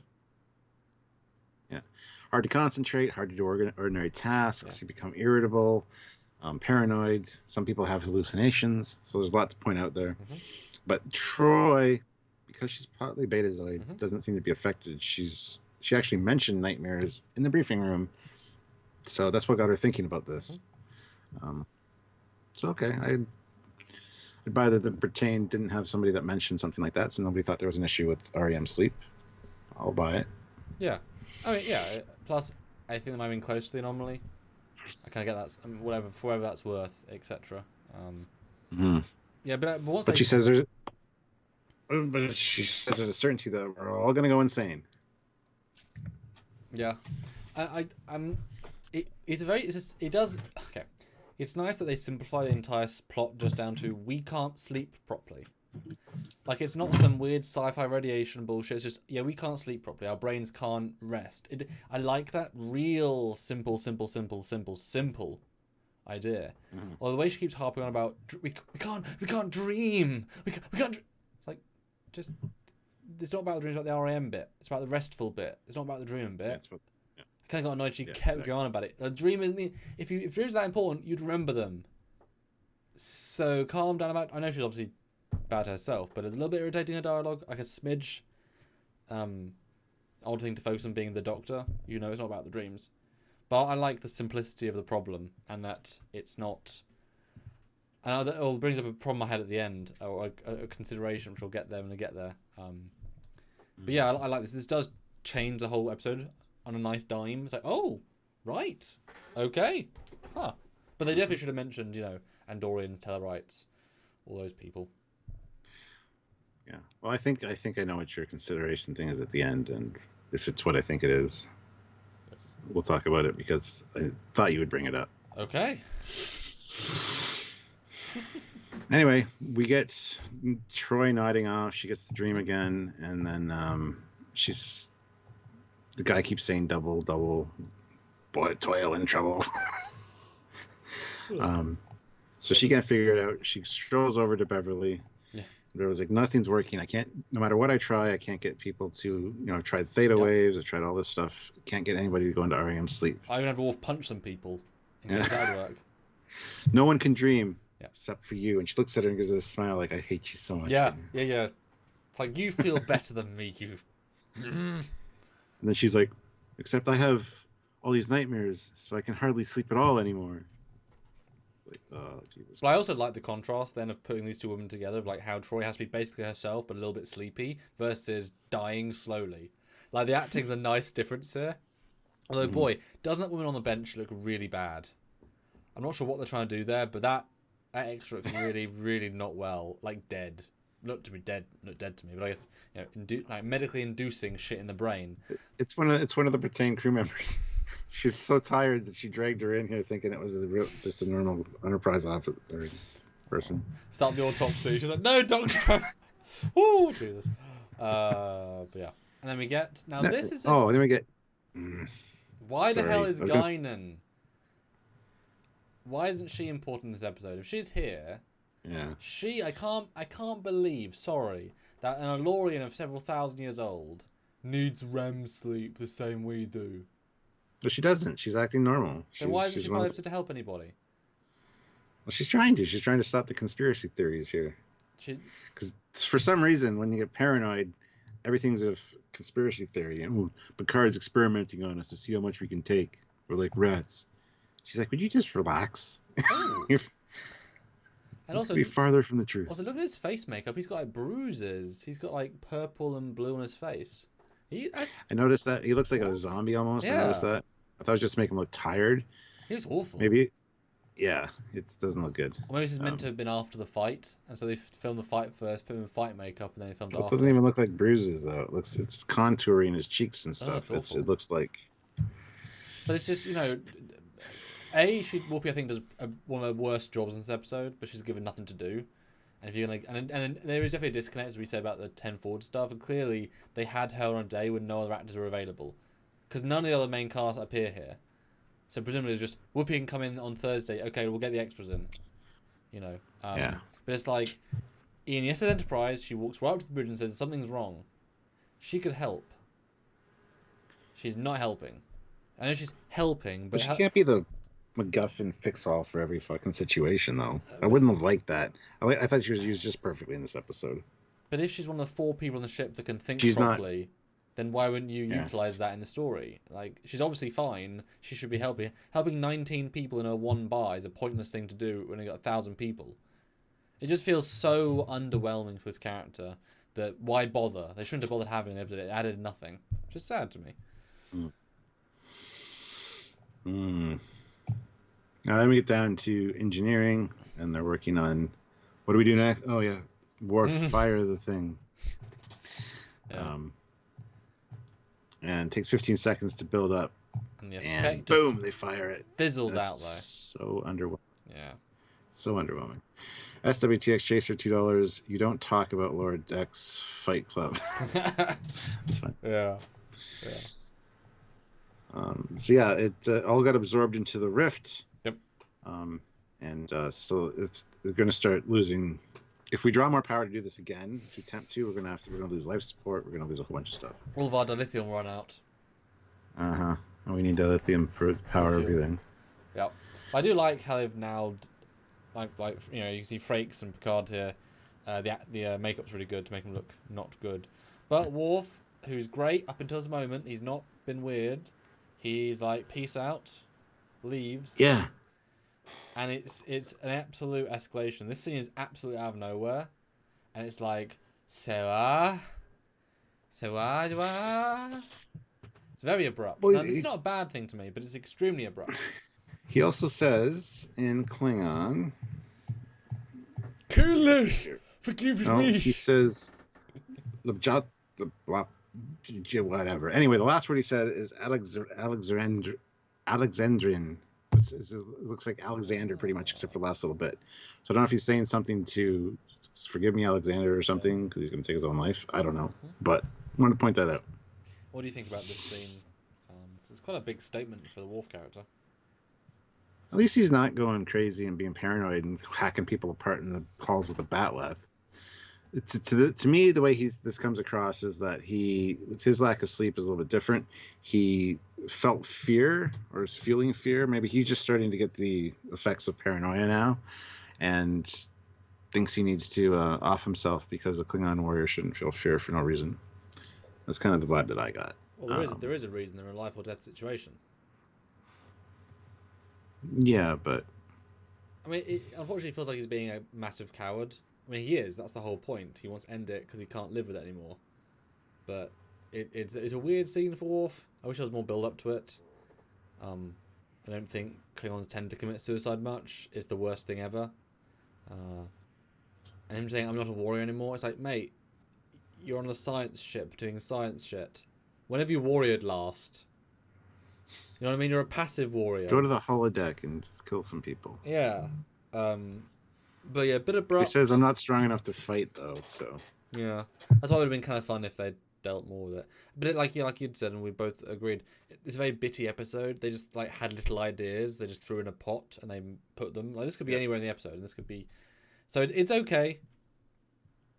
It should have been better, but, I mean, it's also just one doesn't matter scene at the end of the day, which is weird. And the funny thing is, when she like reaches out to grab his hand and they walk out together, I thought, okay, so this, you know what this reminds me of? Like where Uhura and Spock kind of have a thing in the first like 2 episodes of TOS, and that's all anybody ever watched. So if they make a TNG movie, nobody cares about the people making it don't care about it. They would see this episode and go, oh, Worf and Deanna had a thing, because remember that last episode they got together. So they're going to be a big part of the next movie, or the reimagining. Anyway, I just thought that was fun. Sorry. Yeah, that's just me.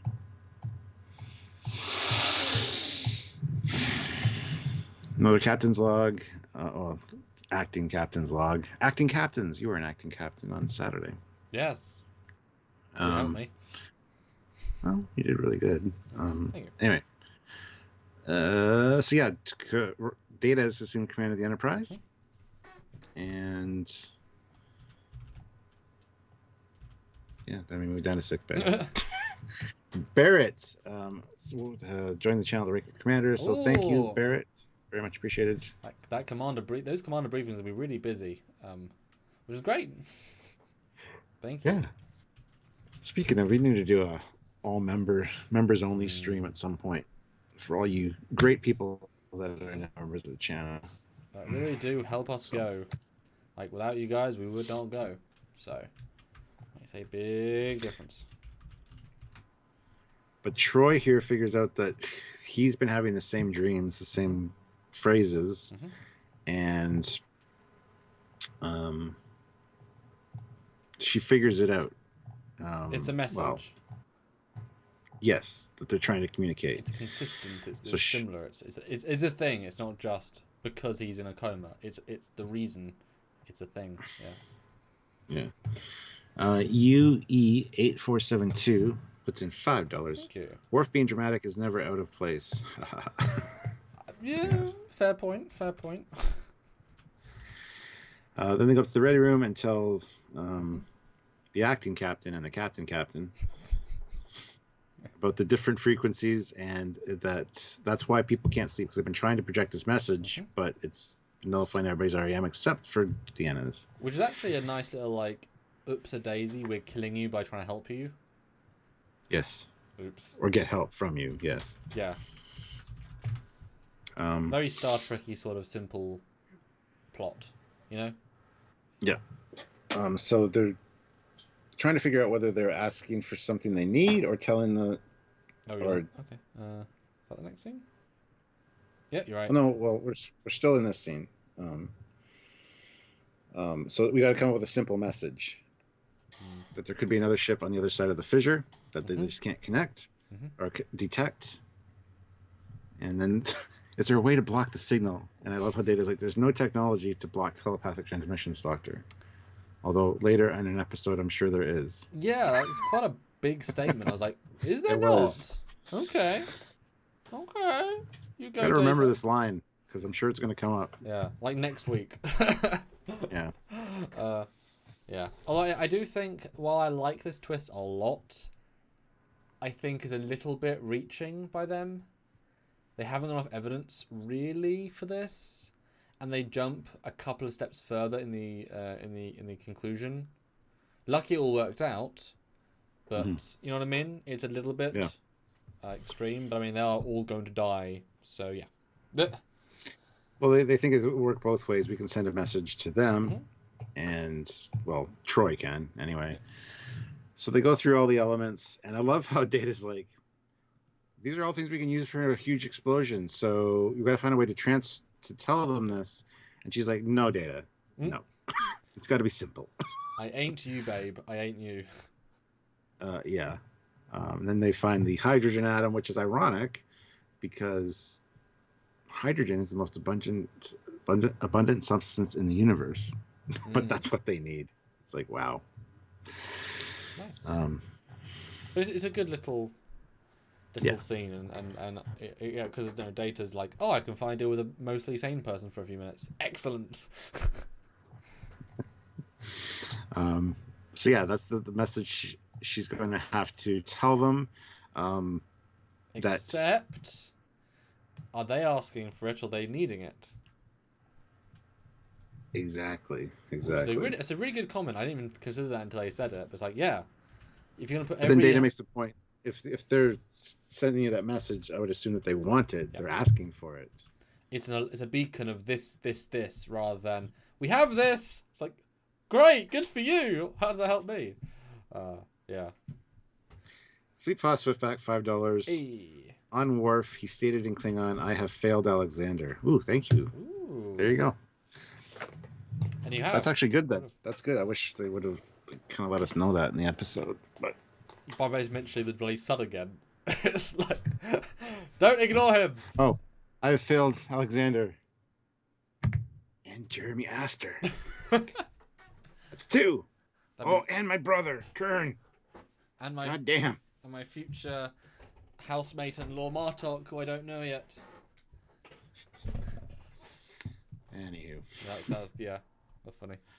So they're going to release the hydrogen into the rift and hope that the aliens have whatever they need over there to cause this explosion. It's not just that, though. Yes, that makes sense, but they only have like 90 seconds of power and hydrogen to release it. And so while Troy is going into this very uncertain state of more controlled REM sleep, she has to find them, communicate with them, get across the message in real time. And as I think we all know, you don't start dreaming instantly. Are like dreaming. There's a you have to be, you know what I mean. So it's like, oh shit. Well, that's why she's got the cortical thing Yeah. Yeah. But even still, I doubt it's like close her eyes, boom, she wakes up in her own dream. There's going to be some level of transition there. It's her brain after all. But there's a real sense of like, we've only got 75 seconds, let's get going. And then they say, everyone get to the emergency shelters, which is a nice touch. Didn't know they had those. Because we have to divert all power that isn't essential. So we're going to de-life support the ship. So get to where you're going. And for some reason, we get this new cutaway, which I actually forgot they were all here at this point, because I don't care. And it's like, oh, you know? Oh, yeah. And then there's a big fight breaks out, and she pulls out her big blaster gun. Yeah. No, so this is absolutely a reshoot, just to fill. 100%. Oh, yeah. Whoopi's available. How do we invent something without any of the main cast with only her main set? We can film in one day. And let's do this. And yet have good production. Yeah, let's have good production values. Let's call in Whoopi. She's available this day. She was asking if there's anything we need her for. Just that episode that's not quite long enough. Yeah, it's a really But we can get O'Brien though. Oh yay! How do we include him? He's just there. Oh. Maybe yeah. Maybe that's where they filmed the little scene with him and Keiko earlier. Yeah, as a kind of issue. Yeah. Like, it would make sense if this guy is a celebrity. Like, he wanted to be on Star Trek, and he's like, oh, it's that guy. Yeah. And I know everyone loves her gun, and she's like, this is setting number 1 or 2. It's like, guy, that was 1. That was a piss poor blast. And I was like, oh. It's like, it's because you've got a gun. Your gun is a real shit gun with those CGI sparks that come down. Like, isn't there a hole in the ceiling? It's just very, very, very falls flat for me. And would she not get confiscated a gun right there? I know. You need to go back and re-edit this scene and have like a Wilhelm scream from like the deck above. Yeah. Actually, no. Imagine this. That was setting number 1. Setting number 2 will punch right through to space. No, hold on. Imagine this though. She fires, cut to space, a beam flies right through the ship, right out of the ship. And then you see, like, you're right, like a person fly out. The Brattain explodes. That's why there's no Brattain later. Yeah, there we go, perfect. And then you cut to like the window to 4. There's an explosion. Everyone turns. It's like, setting number 2. That'd be good. That's a fan film someone should make. Guyan's gun for real. Yeah. The Magus 3 fire. Yeah, but yeah, bad scene, doesn't work. But what's cool about the next moment though is we get the inside tricord with some blinkies, which you barely see, and it's cool. She says she's in REM sleep now, and she's like, "Thank you, doctor." And he says, "Activating buzzard collectors," which pissed me off because it's bizarre. No, I can't even say it. Buzzard collectors, yes. These aren't buzzards flying around. Data says it wrong, but that's okay. Yeah. So you get to see the opposite of what they do. They usually take in the stellar matter like hydrogen. Here they're pumping it out. It's like the Crimson Force field all over again. Yes. It's pretty good visual, actually. Oh, it works. Yeah. Then you get, Oh, sorry. I was going to say, then she's in her dream going, "Where are you?" Just give them the fucking message.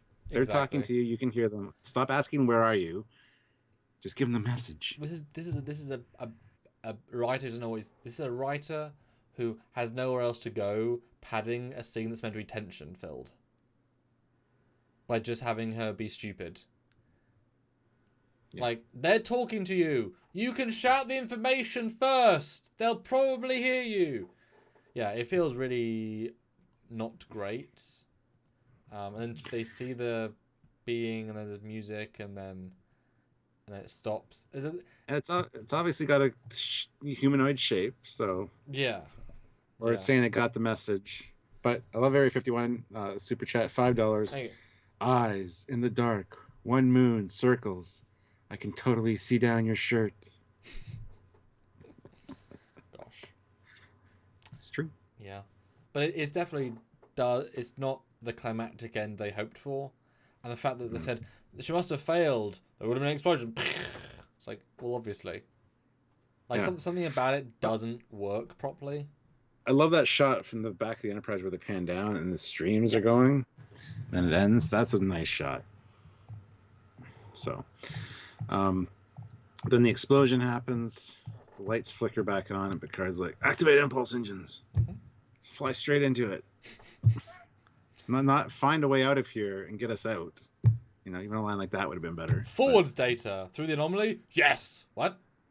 Sir, you can't think straight. We have to go through the hole that just got blasted, not straight ahead, because that'll get us trapped again. Yeah. And then, to my surprise, this rock thing flies by. This cloud rock thing. Stupid. Which doesn't work. I mean, it's okay. It looks like there's some ship shapes there, not necessarily rock-like, but it's really... Looks like a TOS flying energy creature to me. It does. It does. But at the same time, in the still frame, if you zoom in, you got like two cylindrical things at the front, and yeah. Anyway, underwhelming for sure. It should have been at least communicated with, like, thanks. Yeah. And then Dana wakes up. Everyone's apparently fine. And then, sir, yes, Data. You know how I'm captain, right? Technically, yes. Go to your room. Okay, sir. That's like you saying we need to get you food. Mm-hmm. Get off the road. But when you know it's right, it's right. And then Pleasant Dreams, and you get the nice swell of like Data Save the Day music and the pan around him like he's Superman. Which he definitely is at this moment. Well, yeah. So what did you think I was going to say about this scene then? That as soon as the explosion happened and the power came back on, everybody got re-energized and revitalized. And then you're going to complain about that. But I wouldn't, because I've been really super tired, and if something exciting or necessary happens, you're like, boom, I'm in, and then you can't get to sleep for the next 5 hours. But that's okay. I was going to comment... Get that rush of adrenaline. I was going to comment on something similar, but not complain, not on that exactly. First of all, I like the touch there's no one else on the bridge. Like, Picard insisted. Ooh. Didn't even notice but that. No one else is there. Which says that Picard is actually able to keep it in, like, keep hold of it as long as possible. Because Riker disappears. He doesn't take a nap and then isn't in the episode again. Which is weird, because I don't know why, but oh well. Picard should have been like... No, something. Yeah. I was expecting him to say... Yeah, sorry. Because earlier he said proceed, and then Data said something else, and Picard just didn't say anything, so he just went ahead and did what he had to do. It would have been funnier if that happened here, but anyway. No, there's literally a shot where, it pans to Data away from Picard. I was expecting to turn back and he's asleep. That would have been the obvious, like, editing choice, but that's okay.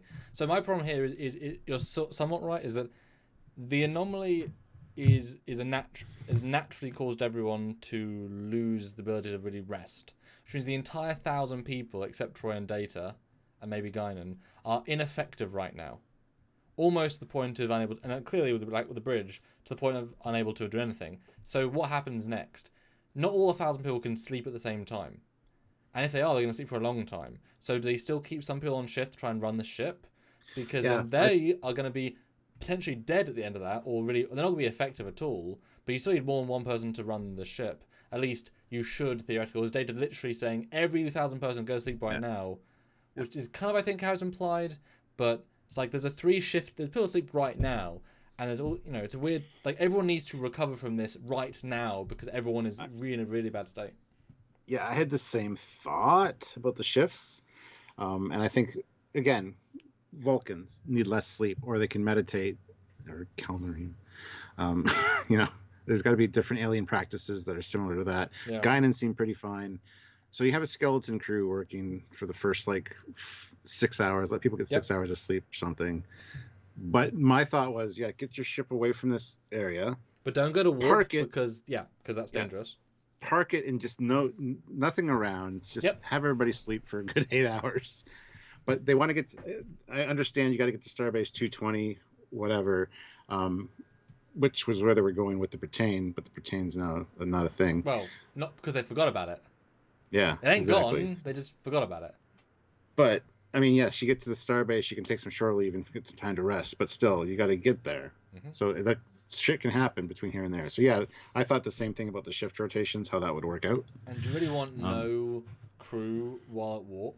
Like, I know the ship's probably safe, but you don't want no one monitoring the more matter antimatter. That said, obviously, the caveat to that is we know Data can fly the ship by himself. But he's done it before.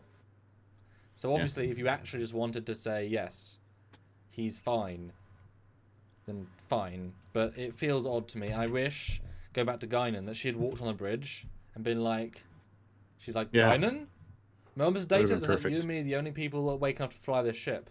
Do you know how to fly a ship? Do I know how to fly this ship? And she's on the captain's chair and is like, plotting a course.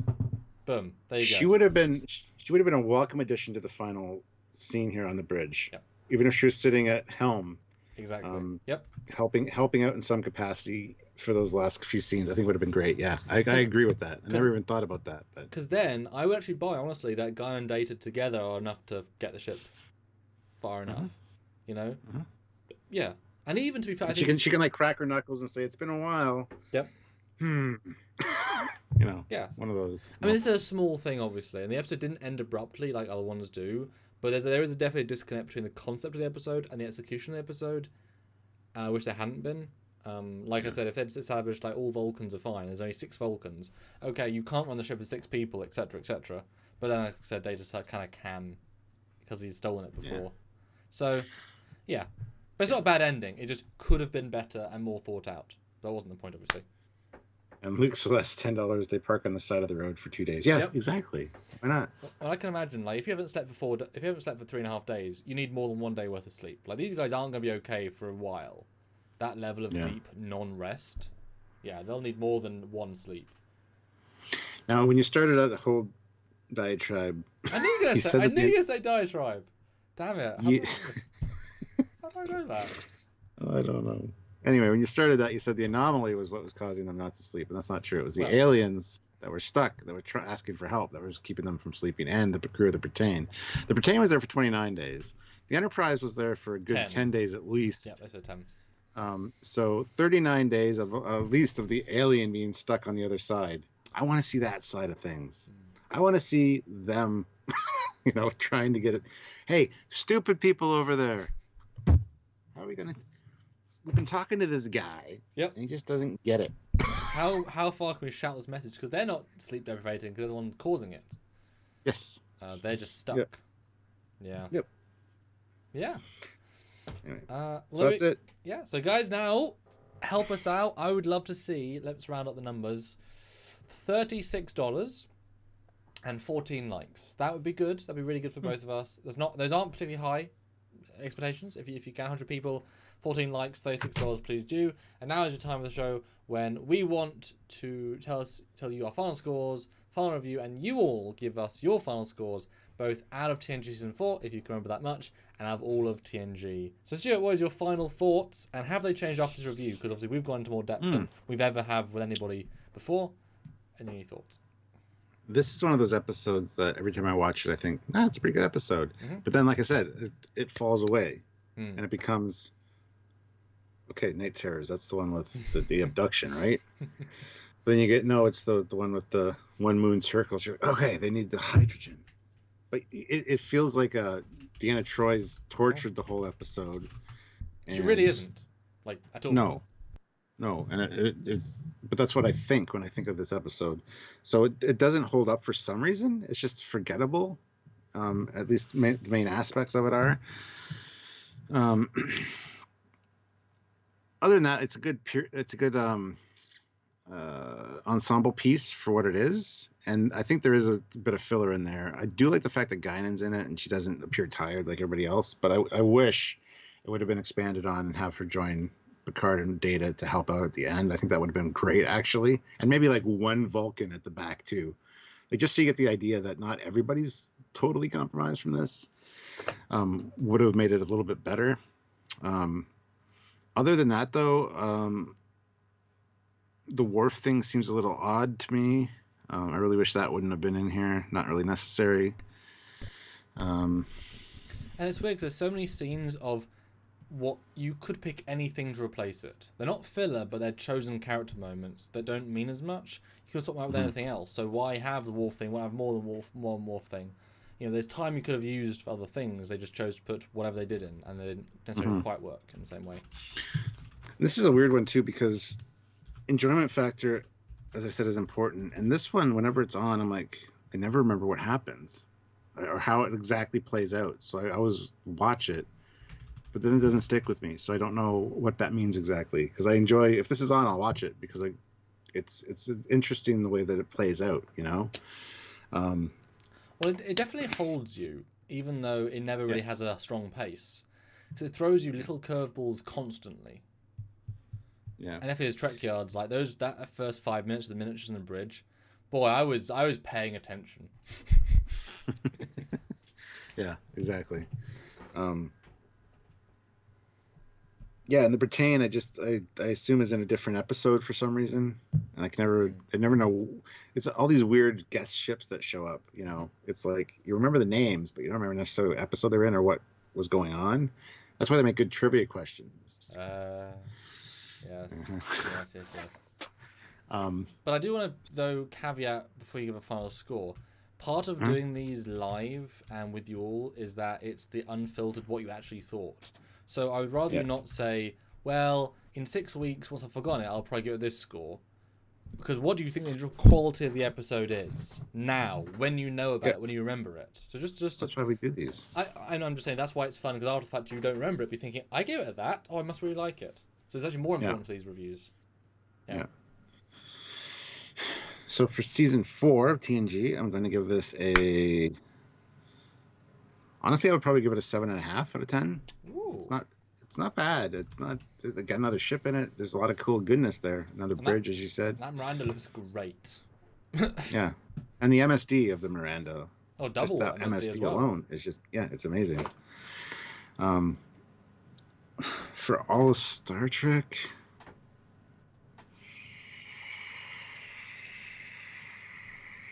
See, that'll probably be a 6.5. Better than average, but it's not one of those ones that when you're thinking back on your favorite episodes of Star Trek is when it really crosses your mind. Yeah. Well, it's not even like it's a great anyone episode. Like normally those ones have a caveat of, oh, Data was great. No one was great. Or that guest star was great. Yeah. Like everyone sold their part really well, but no one stood out as being great. Yeah. But it did feel like an ensemble piece though. Except Geordie, I guess. This is a very good prequel for Picard, though. Yep. Anyway. Guys, keep your scores and comments. We are $11 away from that brilliant number, and 11 and 11. So 11 likes, $11 if you can help. My final review is, this was basically a fresh watch, which is good, and I do like the fact that you added our bad sleep gives you more appreciation for a situation. I think the acting is really good here. I like Picard a lot in this. I like Beverly quite a lot. It's I would say probably more procedural than you would make almost any other time Star Trek is being made, because it does detract from any sort of better pace moments. There's very few special expert moments, and even the one with Worf falls a bit flat because it hasn't been built up. So it doesn't. And I think we agree. There's definitely some filler in it because they didn't have enough content. So it's a concept over a story that they stretched out a bit and couldn't commit to filling it with really important character beats because they wanted to send. Obviously, as they go further along, the people aren't as conscious, so you can't have really powerful Picard bits where he's like, oh. So it's a really hard one to do. You know what would have made those filler scenes better? Yeah. Instead of the character they use Barclay. Ooh. Him being paranoid and conspiracy theorist makes sense. Plus, it's not just a throwaway one.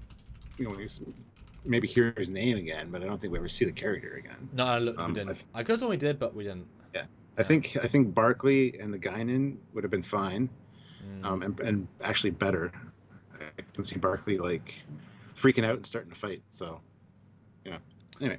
I mean, I like that, although obviously. Don't know if they could get him. Even just having O'Brien be the guy, have Riker come or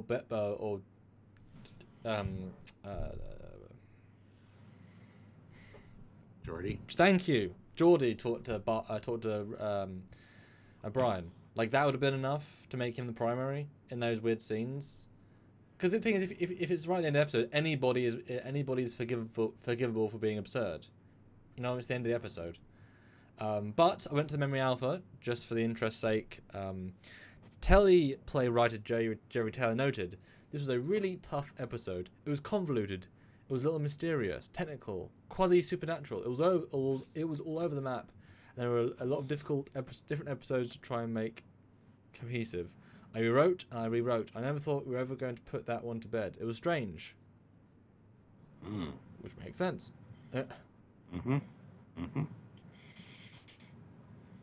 Okay. Michael Pillar recalled the episode. Pace of the show was so slow, the episode actually ran 9 minutes over and had to be severely cut.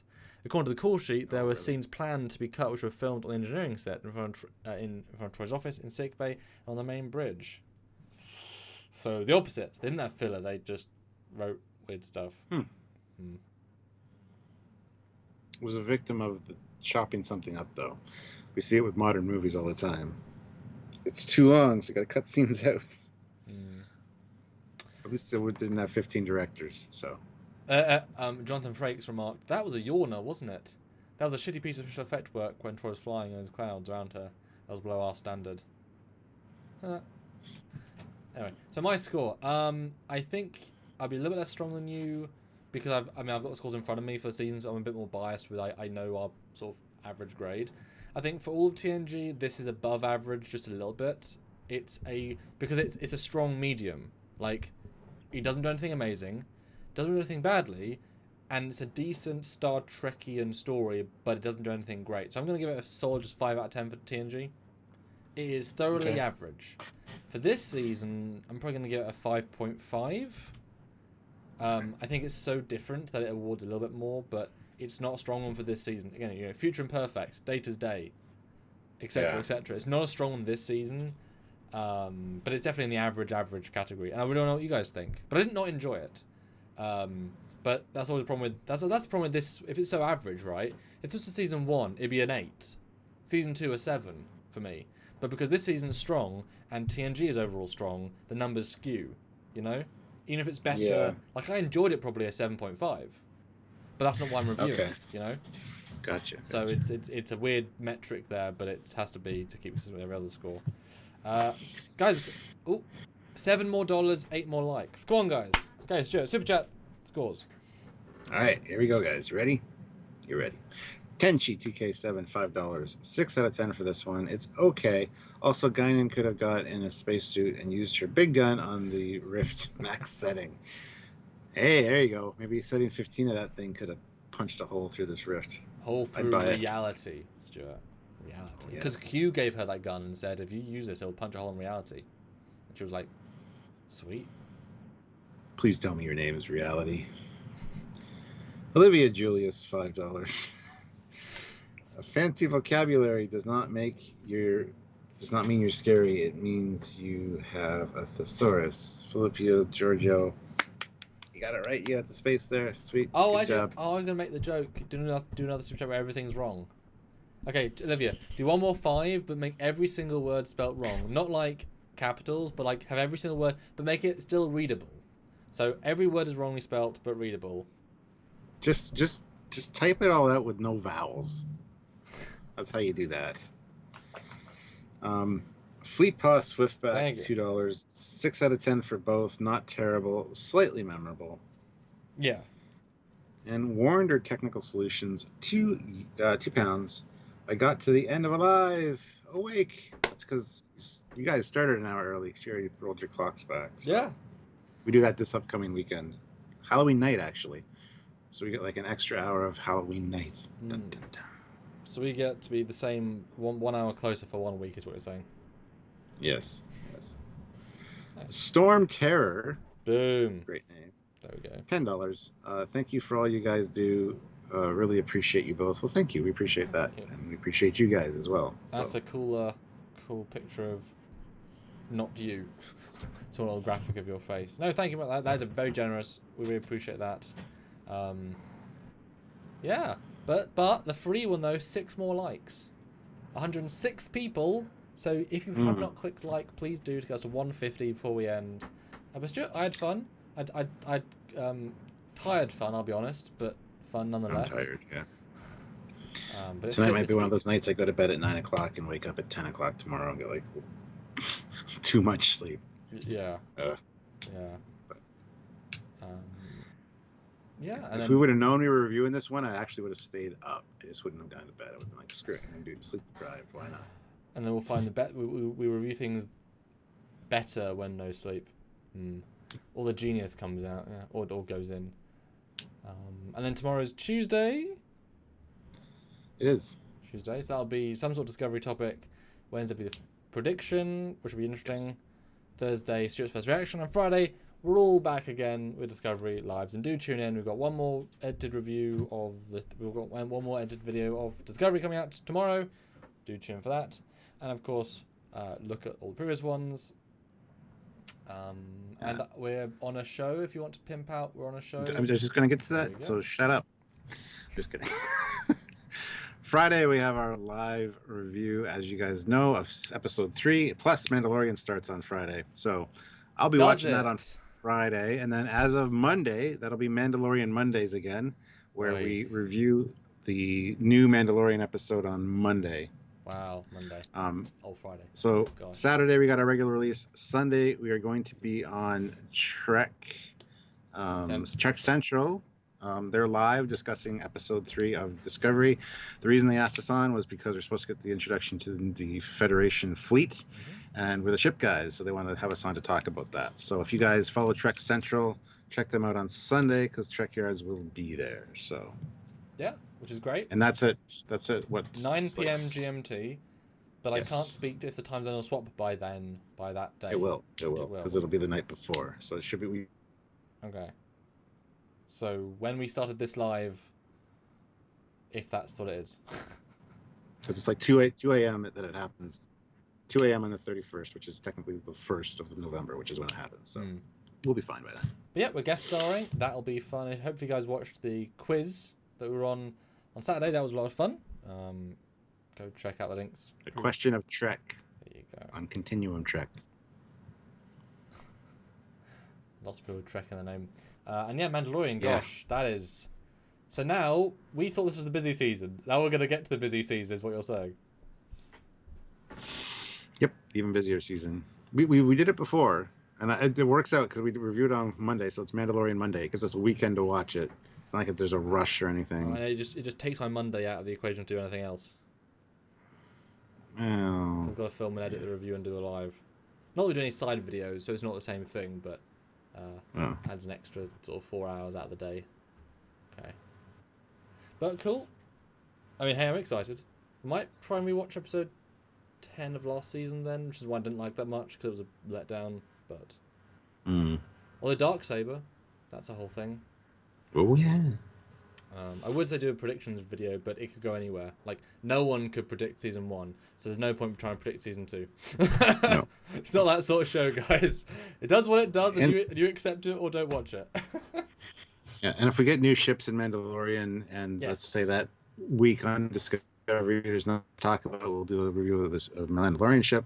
If there's really good stuff in both, we might have to spread it out. You might have to wait a little bit, but don't worry, we got you covered. Well, speaking of, guys, if we're actually $17 from a really big milestone in these lives and 2 likes. So if anyone wants to help us out with $17, that's quite a lot, but or a couple of 5s, whatever.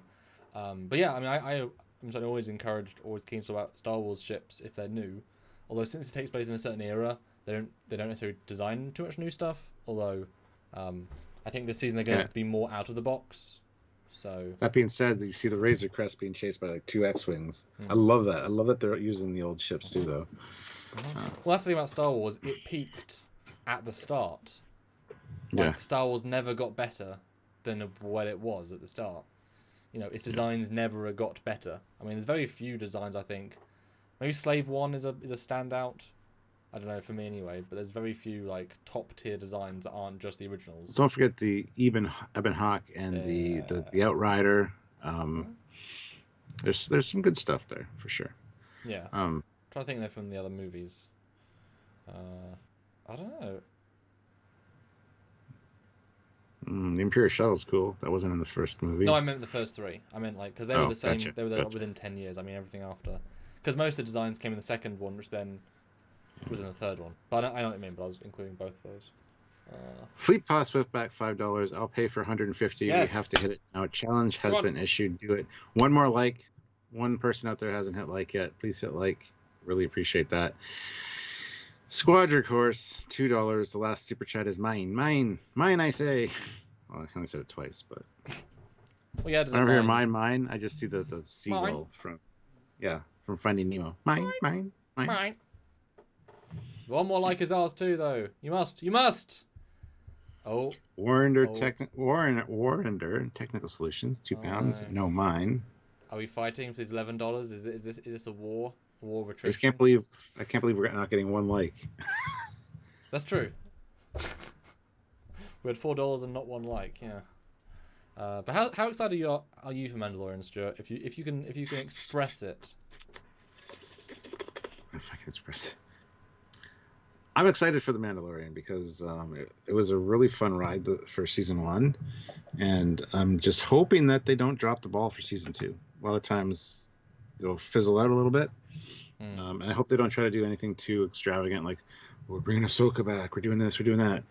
Don't mess it up by trying to be too ambitious or by screwing up past canon by ruining it in Mandalorian, you know? So I'm excited for it, and just not really excited to review 2 shows a week, but that's okay. Yeah, I mean, Mandalorian was a great example of slow, considered storytelling, with some good moments that is oddly, and the music was great. I think they're going to be more ambitious this year because I'm sure they've got a much bigger budget, and they've already spent all the money on building the props and costumes. So they've if they take the exact same budget for a second year, they have all of the core stuff built. So they got almost all the budget per episode that goes in the episode. What's interesting about this is that what? We hit 150 likes, 155 now. Yay. Oh, excellent! And we are $11 still. No, what? $2. Oh, yeah. Hey, awesome, $2. Thing about Mandalorian is that I think many people in Star Wars land are anymore.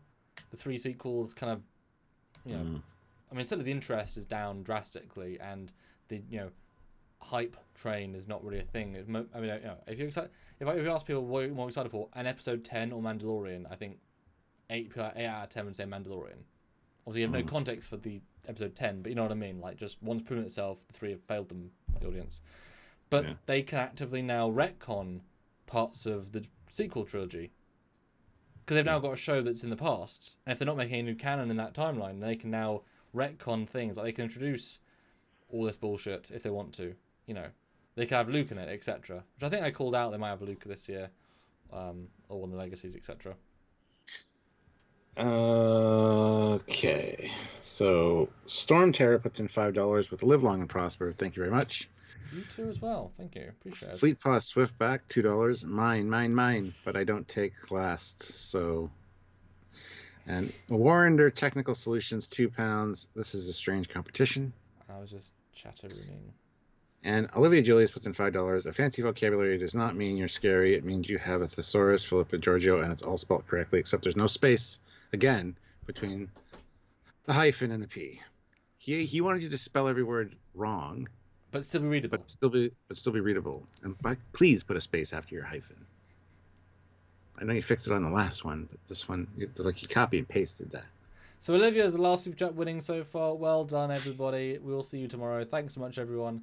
And yes, we might have to do a most powerful ships in Star Trek responded to StarTrek.com's appalling list. Ooh, maybe we'll do that tomorrow. Ooh, maybe. With renders, maybe. Ooh, that's too much work. Yeah, we'll see. But you guys are worth it. Yeah, we love you guys. See you tomorrow. Bye, everyone.